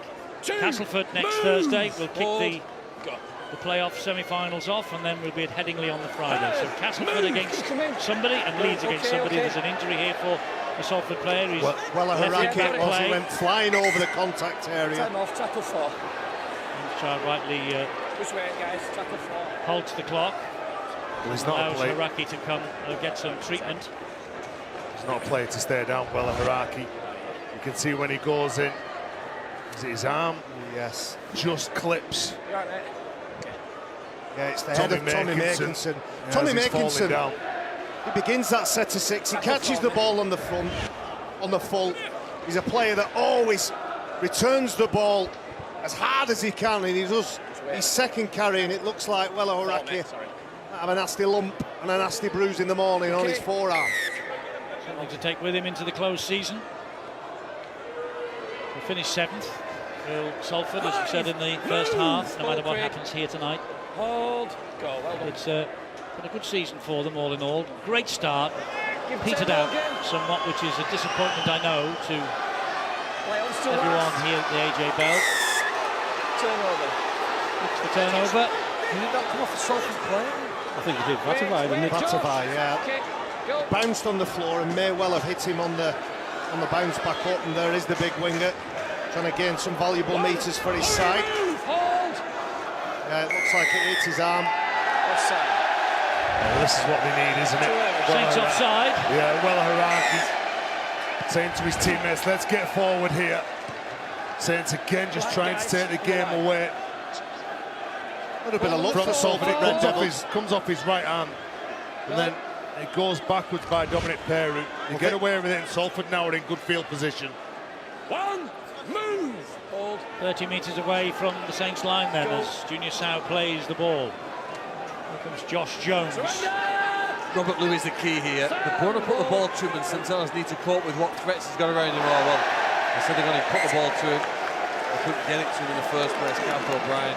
Yes, Gareth O'Brien probably passing the ball before it reached him. He's having a little look inside him as well, because Louis McCarthy, I think he's standing next to a ruck. He flies out the line, and I'm sure if he's not in his eye line, he's shouting that he's coming for him. Probably just unsettles him as well. Scruffy start to the second half. Wonder what was said at half-time. Angela Powers is on the case. Well, plenty was said, Eddie. A very disgruntled Salford club at half-time, from the chairman all the way through to the ball boy, all shaking their heads at that red card from Lannon. But the coach, Ian Watson, was more concerned on getting his side refocused on the task. He says he didn't think the penalty count really reflected the game, but he thought, now that they're a man down, it's a case of just dealing with what's in front of us, he said. Justin Holbrook shook his head and said, well, it's a tough game. We all just need to settle down and play rugby league. Take the emotion out of this game, get on with the game, concentrate and do what we're here to do. And what they're here to do, Saints, is win the match and make it to the semi-finals yet again. Ball, Pedro, I think. Top Jack has it back for the Red Devils. Well, he gets a shot from that man who's carrying the ball well. Haraki tries to step off his right foot back against the grain. He does that, and he loses possession. Top Jack again. The opening 4 minutes, Salford have defended very well. They've not defended the attacking shape that Saints have got. Obviously, with one man more, they've got to make sure they look after that ruck area. Louis, too much strength for Fage, but there's plenty of heavyweight reinforcements there in the shape of Zeptea. Louis plays the ball to O'Brien and Murdoch-Masilla. Brining in centre field. Robert Louis. This is Jones. Rushes off the challenge of Richardson. Flicks the ball then back to Louis. He places the kick in behind the defence. That's great defence. Wonderful defence from Mark Percival, that. Well, good defence, but also good vision. It was a nice, delicate kick behind the line. Chris Wellham pointed where he wanted that kick, and the standoff obliged. Fage is the man who fielded the kick through. Good kick. Very well taken. Bravery as well, not only for that, but on the carry. Previous to Alex Walmsley carrying the ball forward. Oh, Junior Sau flying in on Zeptea. Little knock on by Roby. There's little things like when your centre comes in, Junior Sau getting excited about defending. Catches it, doesn't it? Catches it. I'll tell you what, isn't that a great example, though? I don't think the referee got the right call, but he didn't question the referee. He had respect for the official, even though he thought, probably the video replay showed, he didn't actually drop it. Got to admire the way he plays the game, not just his ability to play the game. Okay. Yeah, he just keeps it off the ground, doesn't he? He doesn't touch the ground again. I love the reaction from Junior Sau. A centre that comes in defending against some of the bigger middlemen. He's leading the way in defence, trying to lift and inspire his teammates. Josh Jones once again. Salford with the opportunity here. We all agree in agreement, I think, that they have to score twice. That's already been said. Murdoch-Masilla dealt with by Theo Fage. Evalds to Louis again. It's now Wella Huraki. New Zealand Maoris, 2010. That was against Great Britain, wasn't it? England, wasn't it? On the way to the World Cup warm-up match. There's Dr. Marwan Kukash announcing last night, as owner of this club, that Salford remains the name. I thought it might be Manchester at one stage, but they will be the Salford Red Devils, much to the relief of all the Salfordians. Good hit. Unfortunately for Robert Louis, when he straightens up and stands up and then twists Percival down, it ends up being hips above head, and unfortunately that's illegal in nowadays. Well, it's more the once he gets him up there, it's more what he does after that. He throws him to the ground. You know, he needs to control that player going back down to the ground. So Saints penalty. Here they come once again with Zeb Taylor. Over 100 matches in Super League for Zeb Taylor now, 75 of them for the Catalan Dragons. Catalan Dragons have a massive match against the Widnes Vikings on Saturday evening in the south of France. Winners to Super League next year, losers into the £1 million match next week. Meanwhile, this is Farge, good ball, finds Taylor. Solid defence though from Louis. Roby, scampering run. Walmsley dumps it back to Taylor, looking for support. It's there from Richardson. Richardson looking for help. It arrives eventually from Barber. Ben Murdoch Masilla there injured. He reached tackle number 5. Last one coming then down this short side. Taylor knocked down by Robert Louis. Knock on. More pressure coming from Saints. Well, there's obviously a problem with Ben Murdoch Masilla, but they were really struggling to get back. They look like they're lacking in energy. I know that they're one man down. It's and amazing. Again, you've got Robert Louis. You've got Robert Louis making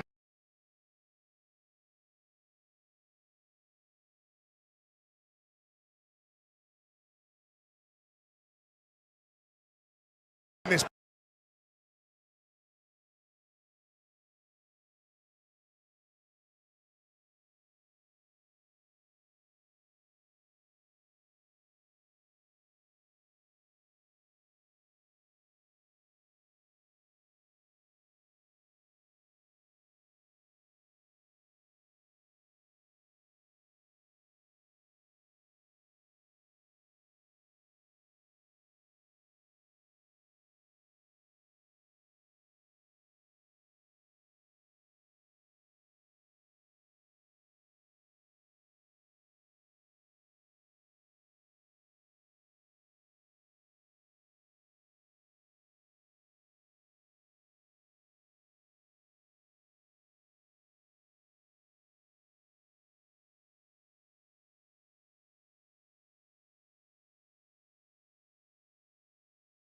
Louis McCarthy Scarsbrook held up on his back. That was a great effort in defence from Wella Haraki on LMS. See how close he was. Roby fires it back to Richardson. Richardson with a kick over the top. Well, Makinson caught it and dropped it down, but he's way out of the field of play. Well, he's good Makinson, but I'm sure he's not that good. It was a clever kick, wasn't it, from Richardson? I think this is an unnecessary look at the incident again. He's onside. He's onside. The kick's in space. He's a mile off the pitch. Well, that's our view from over here. And he's dropped the ball as well. Yeah, it's a knock-on, so it's 20-metre restart. It was a good kick from the young half-back, wasn't it, Danny Richardson, into the space. The most impressive thing about all that was Salford's ability to defend that try line. Saints do everything they had, didn't they?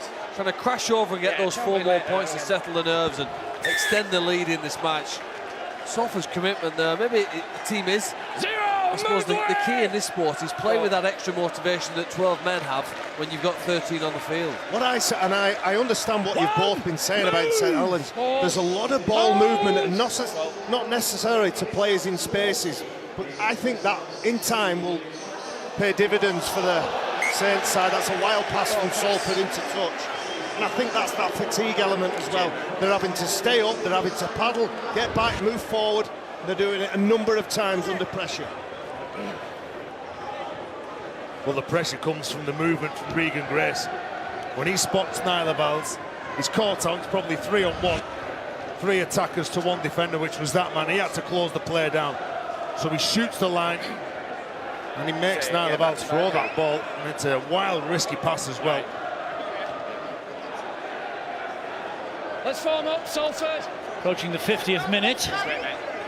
Half an hour away, and Matty Smith is about to enter the field. The former Salford halfback, remember, who has missed the last couple of games.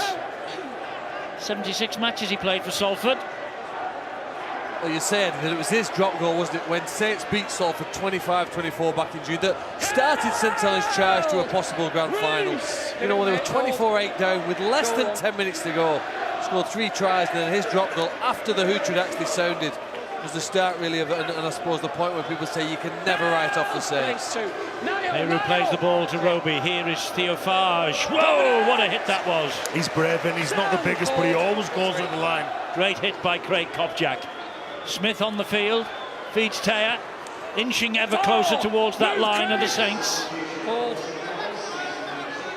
Maybe they believe another try will seal it. This is Smith. Thompson has returned. 5 tackles gone. Last one then for St Helens. Roby to Fage, gives it width to Barber. Barber with a double pump, loses the ball. Picked up by the big man Ben Murdoch-Masilla. 0 tackle. Could be offside here, Theophage. Could be pinged for offside. Well, 80 metres to go here now. Robert Louis knocks 10 of those metres off as he goes down the short side, looking to spot a gap. The outside back's getting in, trying to help some of the bigger forwards that have been asked to do a lot of work because of the numerical advantage that Saints have. 40. O'Brien, that's inside the 40, called by the referee. That's a 40-20. Wow, on the third play as well. Clever from Gareth O'Brien. Wasn't he? Just steps up, knowing that there's a quick play of the ball. He's not going to be put on as much pressure. Good position here for Salford. So here they go. O'Brien wide to Junior Sow. Junior Sow dealt with fairly physically by Ryan Morgan. Josh Jones tucks the ball under his wing, and off he goes. Gets to within 10. Brining. Ben Murdoch-Masilla lining up on the right-hand side here against Theophage. Didn't get the ball to him. O'Brien gives it though to Tyrone McCarthy. Onish gets the ball away to Manu Vatavai. 4 tackles gone. 4 metres away. Sow. O'Brien. On the bounce to Ben Murdoch-Masilla. Here is Wellham. Nice stab to the in-goal area. Gregan Grace has to deal with this. Now, has he got a hand to this? Time off. Just hold on. Stop it foul. Just wants to check it, does James Child. What are you saying? Yeah, I am. Yeah. You'd like to think that Regan Grace had some communication from the players behind him, because he had his back to the onrushing Salford defenders. Both referee and touch judge see it as a goal line dropout. Well, it's whether it touches Regan Grace at all.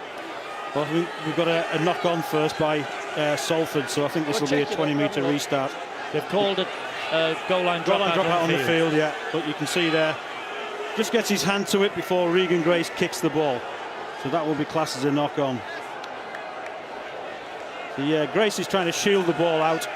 He puts himself in a position to play. Got a touch there from Salford, so that will be a knock on onto the foot of Regan Grace. 20. Wait on me. Wait. Yeah. But Jet maybe looking to ground the ball. Fortunately, just couldn't get it down. He's an outstanding player, Regan Grace. I think he probably gets off a little bit lucky on that occasion. Move! We're nearly near the end of season Man of Steel Awards. He's the Young Player of the Year for me. There's a few of them. Marshall at Josh, move! Wigan. Got some outstanding young talent running around. But from Good Friday onwards, Regan Grace is one of those players that's capable and comfortable at the highest level. Whenever he's been asked to do the hard stuff or the flashy stuff, he's stood up. First one, knock on. Robert Louis knocked on. Robert Louis is brilliant at interception passes. In fact, I don't know if there's anybody currently playing this game in this country who can time the charge here. He goes to tip the ball forward to himself, but then it comes forward from Ben Barber. How is that interpreted? Well, it's a knock-on as soon as it touches an opposition player. That's it. Robert Louis doesn't seem to agree, but he's knocked it forward. He touches the opposition player. That's a knock-on. Yeah, mate. Just come in, mate. Here. It looks as if it's a new rule. It's not seen before. It's been around since 1896. Or 5. Even longer, Stu. You're right. Morgan Knowles getting some treatment.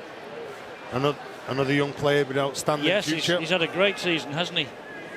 Played for Wales once as well. Castleford Hull tomorrow night, 7:30, Sky Sports Arena. Move in, Salford. Stay on that line, Saints. Wakefield, Wigan. Move in, Saints. Both of those sides will be having eyes on what's happening here tonight and tomorrow. And Catalan against Widnes is the big one, really, of the weekend. The qualifying match. Catalans, Widnes. Losers to the £1 million match. Winners will survive. The £1 million match is a week this Saturday. There it is. And where will it be played? Well, we'll find out over this weekend. Lee are in it. This is Regan Grace down the line. He's in the corner. St Helens with breathing space. They're on the way to the semi-finals if this try is given. I don't think there's a problem with this try. Just have a look at the speed of Regan Grace here when he gets on the outside. Knows where the touch line is. Knows where the try line is. And are they looking for foot in touch? Foot in touch, yeah. It was very, very close. He looked at one point as if he was going to get a free dive in. Just some effort from the Salford player. Just takes him across slightly. And there we go. I tell you what, he's done well, the touch judge. Yeah, I'll take that back. You know, that he would be obscured from that, so you know it shows the benefit of just making sure. So this will be foot in touch, no try, scrum. They're not quite breathing easy yet. Regan Grace rightly denied his 11th try of the campaign. Wow, we're giving big raps and he couldn't even finish that off, Eddie. He is a tremendous player. I love watching him. Every time he plays, he gets better and better. So you can see the disappointment from the Saints fans. They know Salford are still in this game. They won't go away. So head and feed to Salford at the scrum. Chris Wellham trying to get away from those three, Knowles, McCarthy, Scarsbrook, and the third man in, who's Dominic Peyroux. This is Junior Sow. Move! Hold. We're just 15 minutes into the second half. We've got 25 minutes to go in this game. Still with 12 men on the pitch, and the Robert Louis and Ben Murdoch-Masilla, they're the sort of players that you want touching the ball more than anybody else. There's a high shot here. This is a penalty that will relieve the pressure on Salford. Tyrone McCarthy's come into this side. Mark Flanagan, he's a very similar player to Tyrone McCarthy, a workhorse type of player who'll stand up and do some of that hard work, and his footwork there, his late footwork at the line, just catches a stray arm and buys his side 30 metres. People ask what went wrong for Salford, and I think you might have hit the nail on the head there. With the absence of Mark Flanagan for us in the last 10 games, can't have the same side. They've not given this one up here now. They've got a great chance here. No pressure on them, swinging the ball wide to the left. Niall Evalds scored the try earlier. This, once again, is another drive-in. Craig Kopchak, O'Brien, Louis. Salford fans sensing something here as Evalds is brought to ground by Thompson and Farge. Tompkins and Louis. Switches the direction, the arm's free, he gets it back to Tyrone McCarthy, he stabs it in behind the defence, picked up somewhat easily by Barber, and Barber sets off. I'm not sure that was the right play. Robert Louis, he looks, when he has that ball in his hand and all the runners are in front of him, so his options are virtually zilch. He takes control or takes the tackle, offloads the ball to McCarthy, who puts a nothing kick in behind the defensive line. Jenkins are doing a lot of work bringing the ball forward from defence. Thompson again, straight at Wellham, he stood his ground. Roby, that was a quick play of the ball. Roby gets it away to Farge. Good hands to Seb Taylor, not good hands from Taylor. Picked up then by Wellham, free play on the way here. And then they'll bring it back for the scrum. It was a good shot, wasn't it, from young Jake Bibby. Hits under the ball, dislodges the pass. You can just see that Zeb Taylor makes the mistake. Good spot from the young winger. I think there were some Wakefield fans, Eddie, tuning in who were watching this thinking when they saw a red card for Ryan Lannon in the first half, they never anticipated that we'd get to almost the hour mark where they still have a chance here, don't they? There's still a spirit in the Salford side. The supporters are doing their best to try and lift the team. The referee stopped the clock. And they've done far better than I think most people anticipated when we started this game. It's in second rows. Behind us a second row, Logan. They can find a try. All of the pressure then put onto the visitors. He hasn't given up yet. You know, that's what they're after. With O'Brien. One, move! Hold. Justin Holbrook, it's nervous times for him. The Regan Grace try would have given them breathing space, but it was obvious when we saw the replay he had the foot in touch. So it's still a nervous 22 minutes remaining. As O'Brien drops the pass off again to Kopchak. Stand, hold, James. Hold. And Logan Tompkins, the centre field. Gareth O'Brien. Short ball to McCarthy. Off the ball. I don't think there's a man hit off the ball. Gareth O'Brien. Again, you go at the line, the smaller halfbacks, the men who are tasked with guiding you around the field and going at the line, fixing defenders. Every time Gareth O'Brien gets the ball, he's looking at the defenders, he's looking who he's going to get at, trying to create the space for the runners around him. James. Just want to give a big cheerio, by the way, tonight to St Helens Club Armed Forces Ambassador Corporal Andy Reid, who lost both his legs when he stepped on an explosive device in Afghanistan in 2009. He was serving then in the 3rd Battalion, the Yorkshire Regiment. A fantastic bloke. And he's back in hospital again, I'm afraid, for further operations on his injuries. He must be sick and tired of hospital food. But he's watching tonight from his bed. He'll be cheered by the fact that Saints are still just ahead. And all of us in the game, obviously everyone at Saints, Andy, send you our very best wishes for yet another speedy recovery. And let's hope that you're up and about. And if Saints get there on grand final night, you will be there in person. Be enjoying this, Andy. I'm sure seeing his side fight. They're not going to get it easy, St Helens. If they do get the victory tonight, it'll be off the back of hard work and toil. Roby outside and Smith. Little dink into the corner. It's a good kick too. And Valls just picks it up. The chase is good. Led by the kicker. Helped out by Wilkin. Helped out by Peyroux. Well, that's what you get from Matty Smith, isn't it? The control that he has, the maturity, the years in the game. He knows exactly what you need to do, where you need to turn the team around. Although he is kicking into the corner, who were probably Salford's strike plays in Junior Sauer, Manu Vatravaya there. And it might be in response to the thing that you two saw, the lateral movement of St Helens. When they were moving the ball, it was very lateral, not committing defenders. And definitely you get with Matty Smith, he's going to straighten up that point of attack and hopefully challenge some defenders. Murdoch Marcelo will play the ball on his own 40-metre line. It was the last one. Logan Tompkins with a kick to the sideline. He's trying to buy a little bit of land. Well, as well, look what he's looking at. When he's looking around him, he sees that Ben Barber's dropped back. Over on the right-hand side, the left, Salford's left. They've already got that cordoned off. And Ian Watson, you can see he's a very shrewd coach. One of the brightest players I played with, Ian Watson. Knows exactly how to guide the team around. All right, one off.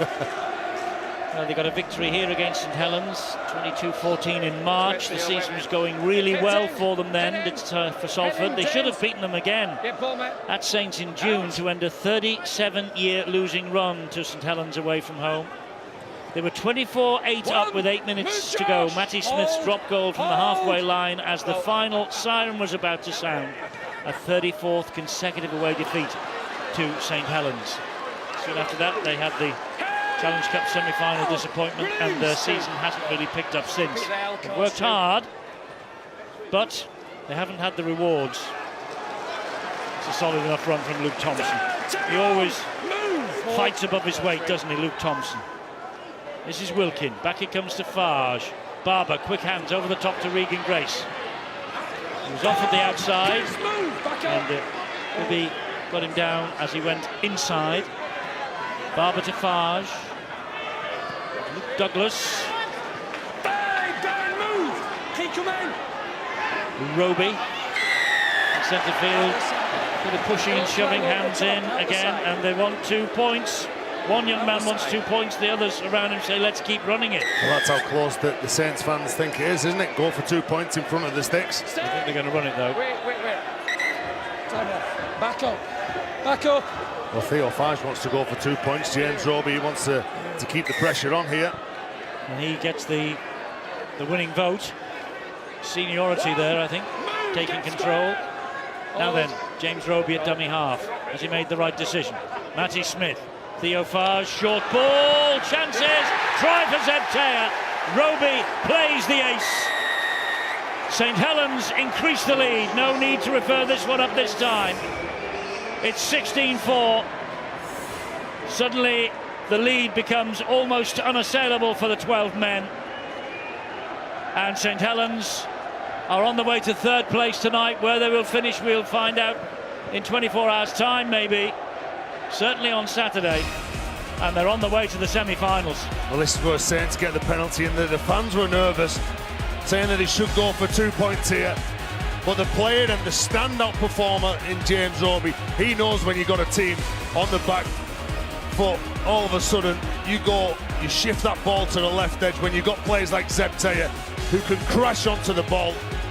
And you've got to credit Theo Fage as well. When he isolates defenders, he takes the ball, he goes at the line. Chris Wellens a step in front, opens up the gap, and Zebtea goes over the top of Robert Louis. He's done that consistently all evening. Theo Fage has taken the ball. We talked about his courage and how brave he is. And Justin Holbrook has outside Theo Fage, Zebtea. He's one of the more skillful players at getting to the line, eyes open, taking the ball at the line and beating defenders one-on-one. And that, Eddie, is why spectators pay to get in the ground and James Roby gets paid to play, because he makes the right decisions consistently. Wonderful player. And Mark Percival then with a chance to increase this lead. 16-4. 18-4 if this goes over. Time up. And 18-4 it is. An important lead, so close now to the semi-finals. It's all about finishing on a high for St Helens. They look like they've got this game wrapped up.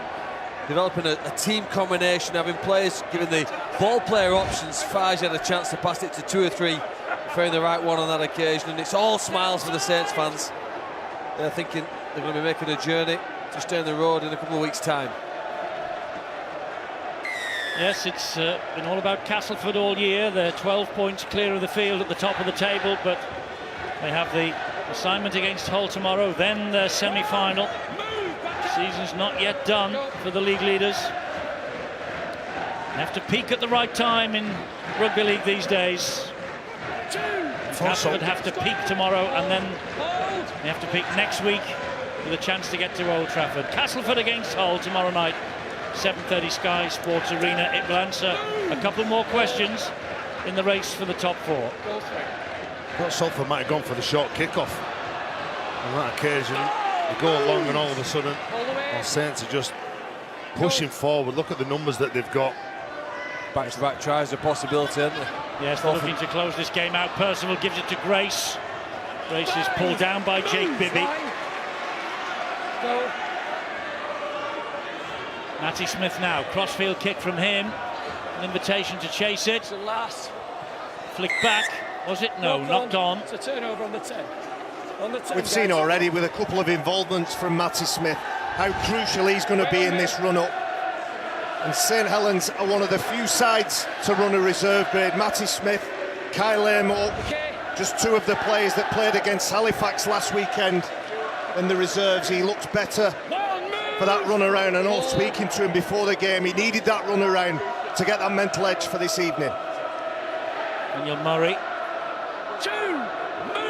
Start in the Super 8s for him tonight. Sadly, the season's gone very much off the boil for the Red Devils. This is on course to be their 10th defeat in 11 matches. You consider earlier in the season they were up there with the big boys, very much so. Given the supporters a lot to shout about, 80 minutes from Wembley. But a mile away from Old Trafford now. Well, they only lost 4 out the opening 16 games, didn't they? They looked absolutely top draw early on in the year. Now, how's Barber going to deal with this? Well, he does eventually, and then gets flattened by Murray for his pains. They're good players make mistakes, and it's how you react from those mistakes. He still won't take himself out of the action, and this is going to be a penalty. And Junior Sal straight away, as soon as he makes contact with Regan Grace, he holds his hands up. He knows as well, Regan Grace, with that acceleration, that speed, that evasion. Just look at the step. He moves away, and Junior Sal lunges forward. Look at the take from Ben Barber. It's not ultra confident, but it's a catch, and he'll mark those down. And the more of those he does, the more those he does, the better he'll feel in our competition. Hayru to his feet, plays the ball 40 metres away from his own posts. Douglas carts it forward to the halfway line, 10 solid metres. Here's another 10 and more. Farge through the gap, cuts inside, goes the other way away from Louis. They're doing that very well at the minute. A couple of charges, some hands with plenty of metres. Roby to Matty Smith in centre field. Come on. Go. Roby again. Thompson. Upended by McCarthy and also Louis. Roby on tackle 5. Barber slides the kick in and, well, nothing there. Well, this time again, Barber, he wouldn't come up with that play. 12 minutes from the end of Salford's season then. Trailing 18 points to 4 at home. He's been impressive, hasn't he, Manu Vatuvai? How many times he put his hand up for that first carry? I think when I watched the try again that Salford scored in the first half, the reason Nyla Bells had so much space was because Manu Vatuvai was outside and catching the attention of the Saints defenders. Move, Luke! Hold. Go. Yeah, there he is, Manu Vatuvai, the latest in a long list of big money signings by Marwan Kukash. Really does deserve more support from his supporters. Big character as well, Vatuvai. Always got a smile on his face. Gets involved in the club, and here's a pretty fundamental mistake. Tompkins is putting that ball to where Gareth O'Brien is at the point. The ball leaves his hand, and then Gareth O'Brien moves, and the ball is too far away from him. I say that about Salford supporters giving Marwan Kukash a bit more support. I mean, they do physically, they don't through the gates. That's the problem. They've struggled for supporters coming here through the gates. Marwan Kukash, his season ends disappointingly. Might have been walking out at Wembley. Well, the first year he got involved, he spent an awful lot of money. Recruited more or less everybody's top player. Went out there, tried to sign all the best players. Unfortunately, didn't work as a team. Smith slides the kick in behind the defence, looking for Makinson. Vatuvai to the rescue. Alex Walmsley with a big damaging run, finds an offload to Matty Smith. Here we go, beautiful stuff.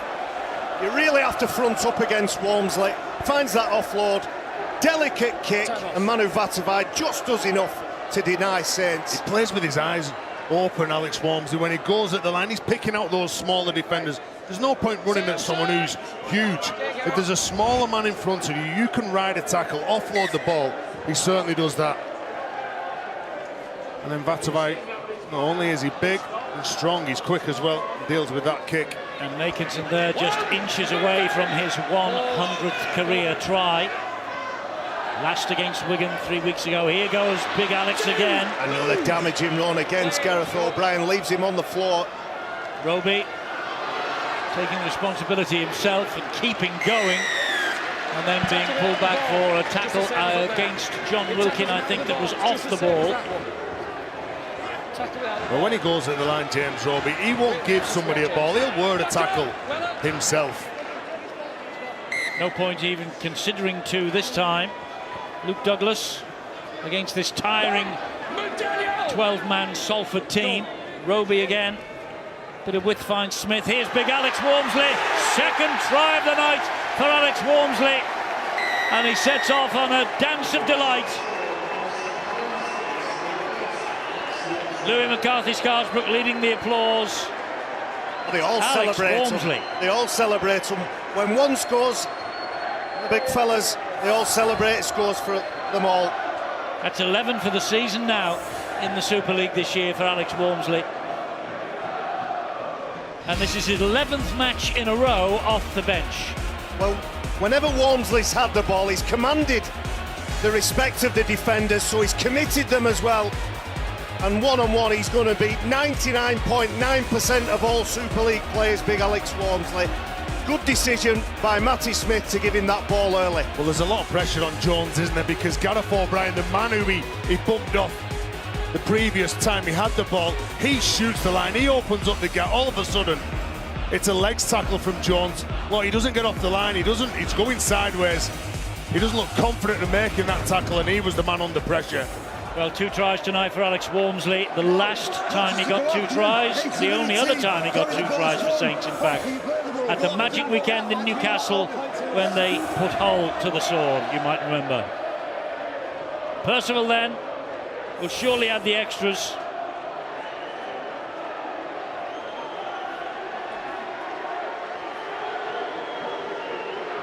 Time on. And he does. No problems. A 20-point lead after they trailed 4-0 early. Saints have hit them with 24 unanswered points. Justin Holbrook's men are on the way to the semi-finals. Well, he's a bit like a midfielder, I suppose, Alex Walmsley in football. His job's not really to score, but it's a bonus when he does. And as you said, Eddie, he pointed out, he's got himself into the opposition box a number of times and managed to get over the line and put the points on the board. They're very important, valuable tries that he's scored for his team. And in a side that haven't really attacked that well tonight, they've relied on Alex Walmsley just to take the pressure off themselves. For me, it's been about 3 players, 3 numbers, 7, 8 and 9. James Roby has been all over the pitch, going off the back of the good work from Walmsley. And then the introduction of Matty Smith has just brought a different dynamic. And you look at James Roby, he does a mountain of work in defence. He gets where the action is in attack. They reckon 2/3 of the planet is covered by water. The rest of the planet is covered by James Roby. Well, Saints well and truly on their way to the semi-finals. 10 grand finals they've been to. Are there signs, gentlemen, in 2017 they could make it 11 grand finals? Well, it's about getting better. You mentioned the word peaking, about peaking every single week. It's about being on that upward trajectory and timing to perfection your best game. Your best game has to be on the 7th of October in wet conditions at Old Trafford. Obviously, you need to be getting better each and every week and doing enough to get those wins to enable yourself to be there. Justin Holbrook's team, they look good. They've been patient. They've had a little bit thrown at them, and of course, the red card has influenced the game. But I would say Salford have got a little bit better since they went down to 12 men. Yes, they've worked hard, there's no doubt, and their hopes of only a 7th Super League win against Saints disappeared with Ryan Lannon being red-carded. All of the previous 6 wins have come on home soil. The last was a really incredible 42-34 victory at the Wold Willows ground, May 2010. Matty Smith, his first and only hat-trick of his Salford career. And Salford won it by 8 tries to 6. But here, St Helens are clear winners as Douglas carts it forward again. They're looking to finish off with another try here, Saints. And Walmsley looking for a career first hat-trick, I bet. Oh, he's all over the place, Alex Walmsley. Now a little tip on from John Wilkin. Wilkin and Richardson, wide to Percival. Just couldn't flick it wider still to Regan Grace. Last tackle for St Helens has arrived. Barber. Richardson slides the kick in. Gareth O'Brien to the rescue, hacks the ball out. Goal line dropout. We talked about it in the first half about building pressure. Former Hulton Farmer Hornet, amateur player. loving his time in the first team, loving the responsibility as well. He's got another set of 6 here now for Saints. Just turned 21 as well as Danny Richardson. He has impressed, starting his last 2 matches in the half-back role. Out on loan at Sheffield earlier this year. I remember watching him when he, from under 11s onwards in the amateur game. Always had a swagger, always knew he could play, and he certainly backed it up on the professional front as well now in Super League. He's an old-fashioned half-back as well. He plays in an instinctive style. It reminds me a little bit of Lee Breers, the way that he takes a game by the scruff of the neck. Another big carry from Alex Walmsley. Well, Haraki stood his ground. With help from Ben Murdoch-Masilla. Down he goes. Wilkin gets the ball away once again to Douglas. Inside the 20. Here is Matty Smith. Now it's with Richardson. Forward pass from Danny Richardson. Well, trying to just thread Zeb Taylor through the line. Just see it. You can always see when halfbacks are looking at the defenders, and all of a sudden he tries to get Zeb Taylor with a one-on-one with Ben Murdoch-Masilla, who's going laterally. And Justin Holbrook, well, he'll be happy with a lot of the stuff that his side have done in the game. He'll be disappointed in other areas as well. But big game now from them next week to get to Old Trafford, and that's going to be difficult, isn't it? It is. Where will they be, Leeds or Cass? We'll find out this weekend. No easy games now from here on in for Saints. If they want to win some silverware at Old Trafford, as you said before, 10 grand finals they've contested. Depending how things go tomorrow, we'll wait to see with Wigan and Wakefield on Saturday. And Catalan and Widnes, well, that's almost £1 million qualifier. The losers will make the £1 million match next week. The winners will survive in Super League. Meanwhile, Alex Walmsley is damaged in back play. They won't want him to go off with concussion. Ooh, but it's a nasty clash of heads with his own player, Luke Douglas. It's the one that gets you, the one that you don't see coming. He thinks he's got the tackle well and truly sorted. Well, I think that will mean him leaving the field, and they will keep their fingers crossed. He will pass the concussion tests that will be forthcoming.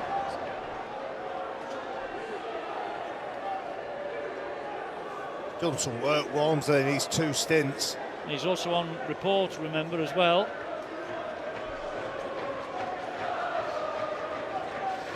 His involvements in the game have been first class. In the first half, one-on-one, he beats Jordan Wall and that pushes 2 players over the line with him. And this was lovely selection. Needed scoring, and the big tall timber who gets his tries, being led from the field at the minute. Do you know what? I think this is a game plan from him. He's had a newborn baby a couple of weeks ago. He wants to go home, He's get not a decent expecting night, another get a baby, decent night's sleep. And he said, I can't get up in the night, I'm sorry. With the concussion business though, Stuart, isn't it a full clear 7 days? It depends on how he goes through the week. Yeah. I mean, he's got to have the assessment yet. Yes, indeed. So I mean, what I'm saying is he does have the time to make it for the semi-final. Depending on the outcome of the assessment that he's going to have now. Okay. O'Brien with a kick downfield, which will land in front of Regan Grace. Took his time. Little weavy run from Regan Grace. Look at the footwork and balance from Look at him, the way he goes. But as well as still going. When he gets caught, he's so strong as well. So every game he's getting better and better. Makinson. Last 3 minutes of the match. Wilkin, Richardson, Taya. Well, he spun. He thought about an offload then. Gives it then to Roby. Roby then to Louis McCarthy Scarsbrook.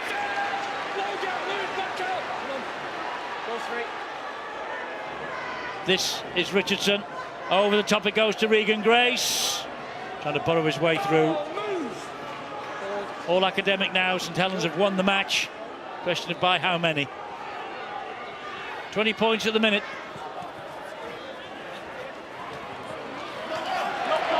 Knock on and unfortunate.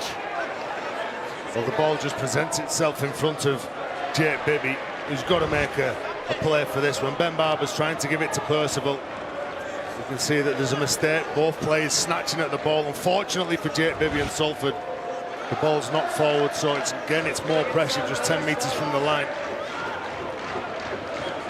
They've competed in this game, though, with the 12 men. They've had a dig in both halves, haven't they? It's not been all gone Saints' way. No, it's been spirited by Salford, it has, no question about that. Well, they've been hard working all year, Eddie. That's why they got the results early on. Here is Barber. Barber cutting his way to the line, gets another St Helens try. They know they're on the way to the semi-finals, and Barber just could be the X factor. Dropped the high ball very early in the piece. Late in the piece, he's come up with his try. His third in St Helens colours in this, only his fourth appearance. Class act, there's no doubt about that. And is he the man who just could be the guy who steers them all the way to Old Trafford on October the 7th? We shall see in the next fortnight. Well, you don't know what you're going to get from Ben Barber. Again, you can see him just out the back. He's timing his run to perfection. He's got Junior Sal in his sights. And just have a little look at when he gets the ball. He goes straight for Junior Sal. He sees that he's going sideways. He's waiting for Ben Barber to make his play. Defensively, he's got to put more pressure on that man. When he gets the ball, you've got to absolutely turn into him. Showed him too much respect, and he scores the try for the fans' delight. And what a double it would be for Ben Barber if St Helens got to Old Trafford. Because remember, for Cronulla last year, he won the NRL Grand Final down under. What a double that would be in 12 months when he's in the wilderness in French Rugby Union. St Helens bring him back, and here he is now. He will be 80 minutes away from an appearance in a Super League Grand Final 12 months after a Grand Final appearance in the NRL.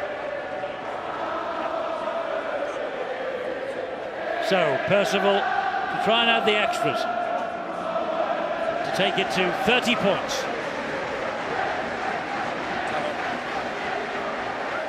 That's exactly what he does. Salford 4, St Helens 30. Mission accomplished for Justin Holbrook and the Saints. Oh, it's a bit chilly to be getting the tops off, Eddie. I think the excitement has warmed up those fans over on that far side. That's why they brought Ben Barber over. That's why Justin Holbrook has had so much faith in Ben Barber. Balance, poise and lethal finishing capacity. There we are, the full-time siren sounds. Salford no time to restart the match. Their season ends. St Helens season, well, it has at least one more, and they hope 2 more games still to go on this quest of theirs for an 11th Grand Final. They now move on to 33 points. Their points difference is overwhelming. Another 26 goes into their plus column here tonight. Wigan would have to put up one hell of a performance at Wakefield if they're going to get close to that points difference. And Hull, well, it's over to them now tomorrow. They win, and the top 4 will be settled. Right, let's find out who the Betfred Super League Super 8's man of the match is. It's Alex Walmsley. Hope he's okay to talk to you, Angela.